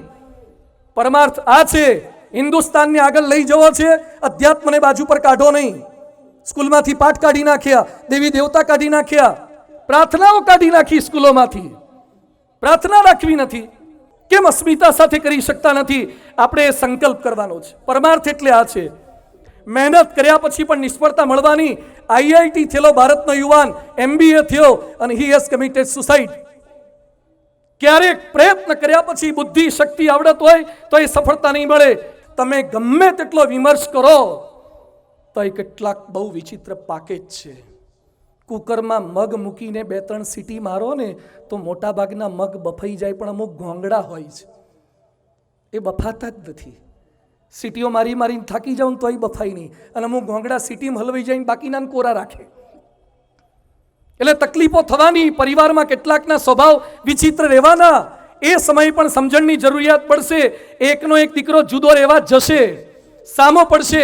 વાંકાનેરના એક છોકરાએ કીધું હતું પ્રમુખ સ્વામી મહારાજને કે મારા બાપને જેલના સળિયા ના ગણાવું તો એનો દીકરો નહીં. આ બધું જ થવાનું, અને એના માટે સમજણ આપણે જોઈશે. ભગવાનની ઈચ્છા, ઠાકર કરે તે ઠીક, એ સમજણ જોઈશે. દુઃખ અનેક અને સમાધાન એક. ભારત માતાની વાતો ચાલી રહી છે અને ભારત માતાના જે શહીદો, મિટ્ટી હો ગઈ સોના પંજાબના જવાનોએ ભારતની ઓફિસ ઉપર ધ્વજ ફરકાવવા માટે ગયા. અંગ્રેજ અમલદારો ભેગા થઈ ગયા અને અંગ્રેજ અમલદારોએ કીધું ટોળું વિખરાઈ જાઓ. ન ગયા કેટલાક. ટીયર ગેસના સેલ શરૂ કર્યા, કેટલાક વિખાઈ ગયા. લાઠીચાર્જ શરૂ કર્યું, કેટલાક વિખાઈ ગયા. 11 જણા રહ્યા, 11 જણા પકડી લીધા. ક્યાં જવું છે? કલેક્ટર કચેરી પર ભારતનો તિરંગો ફરકાવવા માટે જવું છે. મારી નાખીશું, ભલે મરી જઈએ, તિરંગો ફરકાવવો છે. તોપના નાળચે બાંધવામાં આવ્યા. તોપના નાળચે બાંધ્યા ભારતીય લોકોને. નાળચે બાંધે એટલે તો ભૂકા નીકળી જાય, માંસના ફોદા કાઢી નાખે. અને 11 જણાને બાંધીને ભડાકો કરવાના હતા. ત્યાં જ અચાનક જનરલની નજર ગઈ અને એક નાનકડો 6-7 વર્ષનો છોકરો પંજાબની કલેક્ટર કચેરી પર ચડી ગયો અને અંગ્રેજોનો ધ્વજ જે ફરકતો તેને હેઠો ઉતારી લીધો અને ભારતનો ધ્વજ ફરકાવવા માટે ગયો અને દોરી ખેંચવા ગયો. ત્યાં અંગ્રેજ અમલદાર જોઈ ગયો અને ફાયર, ગોળીઓથી એને ચારણી જેવો કરી નાખ્યો. છોકરાનું આખું શરીર લોહી લુહાણ થઈ ગયું, પણ ભારતના તિરંગાની દોરી ના છોડી. એને દોરી ના છોડી. એ નીચે પડતો ગયો, લબડતો ગયો અને તિરંગો ઉપર જતો ગયો. આપણા લોકો નીચે પડતા ગયા પણ તિરંગાને ઉપર લાવતા ગયા છે. અત્યારે કેટલાક પોતે ઉપર જતા જાય છે અને તિરંગાને હેઠો લાવતા જાય છે. તિરંગાને હેઠો નથી લાવવો. આજે છેલ્લે પ્રતિજ્ઞા કરવી છે કે વ્યસન મુક્ત ભારત બનાવવો છે, ભ્રષ્ટાચાર મુક્ત ભારત બનાવવો છે, અકસ્માત મુક્ત ભારત બનાવવો છે, કુસમ મુક્ત ભારત બનાવવો છે, ભેદભાવ મુક્ત ભારત બનાવવો છે, વાડા મુક્ત ભારત બનાવવો છે. એક થવું છે. બધાને વિનંતી છે, બધા પોતાના હાથ લાંબા કરો અને બાજુમાં બેઠેલા પ્રત્યેક ભારતીય સાથે પકડી લો. બધા જ સાંકળ રચી, આપણે સંપની સાંકળ રચવી છે. ભારત એક વ્યક્તિનું કામ નથી, ભારત અનેક વ્યક્તિનું કામ છે. સંપની સાંકળ રચીએ. આ જે દોરા છે, આ કપડું છે ને, વાર પેન વેપ્ટ છે, પણ એમાંથી એક દોરો છૂટો પડી જાય ને તો આપણે તોડી શકીએ છીએ, બાકી તોડી શકતા નથી. વણાયેલા ને ગૂંથાયેલા ને તોડી ન શકાય એમ જોડાયેલા ભારતને ક્યારે તોડી ન શકાય. જોડાયેલા ભારતને તોડી ન શકાય. સાવણામાં સાવણીમાં સળીઓ છે, બધી સળીઓ ભેગી થાય તો કચરો કાઢે, પણ એમાંથી એક સળી છૂટી પડી જાય તો એ કચરો બની જાય, કચરો બની જાય. છૂટા ન પડતા, ક્યારે છૂટા ન પડતા. બધાને વિનંતી છે, રાષ્ટ્રગીતનું ગાન કરવું છે, બધા જ હાથ પકડીને પોતાના સ્થાને ઊભા થઈ જઈએ. તમામ ભારતીયો પોતાના સ્થાને ઊભા થઈ જાય. ભારત મહાન હતો અને ભારતને મહાન બનાવો છે. એના માટે પહેલા જયનાદ કરીશું અને ત્યાર પછી રાષ્ટ્રગીતનું ગાન કરવું છે. સારે જહાં સે અચ્છા. બધાને મારી વિનંતી છે, જમણો હાથ ઊંચો કરીને બોલજો. સારે જહાં સે અચ્છા हिंदुस्तान हमारा, सारे जहां से अच्छा, हिंदुस्तान हमारा, सारे जहां से अच्छा, हिंदुस्तान हमारा, वंदे मातरम, वंदे मातरम, वंदे. मातरम, ભારત માતા કી जय, ભારત માતા કી. जय. આપણે બધા સંકલ્પ થઈએ, આખા વિશ્વમાં ભારત જેવો કોઈ દેશ નહોતો, ભારત જેવો કોઈ દેશ નથી અને ભારત જેવો કોઈ દેશ થવાનો નથી. આપણે બધા હિન્દુસ્તાની ભેગા થઈ હિન્દુસ્તાનને એક કરવું છે. વિશ્વના ખૂણે ખૂણે હિન્દુસ્તાનનો જય જયકાર કરવો છે. ખૂબ ખૂબ આભાર આપ સૌ કોઈનો માનું છું. આપણે બધા જ સાથે મળી ભારતના એક સાચા સબૂત તરીકે શહીદ ભગતસિંહ, સુભાષચંદ્ર બોઝ, મંગળ પાંડે, તાત્યા ટોપે, સરદાર પટેલ, ગાંધીજી, આ બધાને અંજલિ આપતા આપતા એણે માથું આપ્યું છે. આપણે સમય આપવો છે, તન મન ધન આપવું છે. રાષ્ટ્રગીત સાથે આજની આ પારાયણની પૂર્ણાહુતિ કરીશું. પ્રતિજ્ઞાબદ્ધ થઈએ, ભારત માટે પોઝિટિવ રહીએ અને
આપણે સૌ કોઈ જયનાદ બોલાવશું. ભારત માતા કી, ભારત માતા કી, ભારત માતા કી.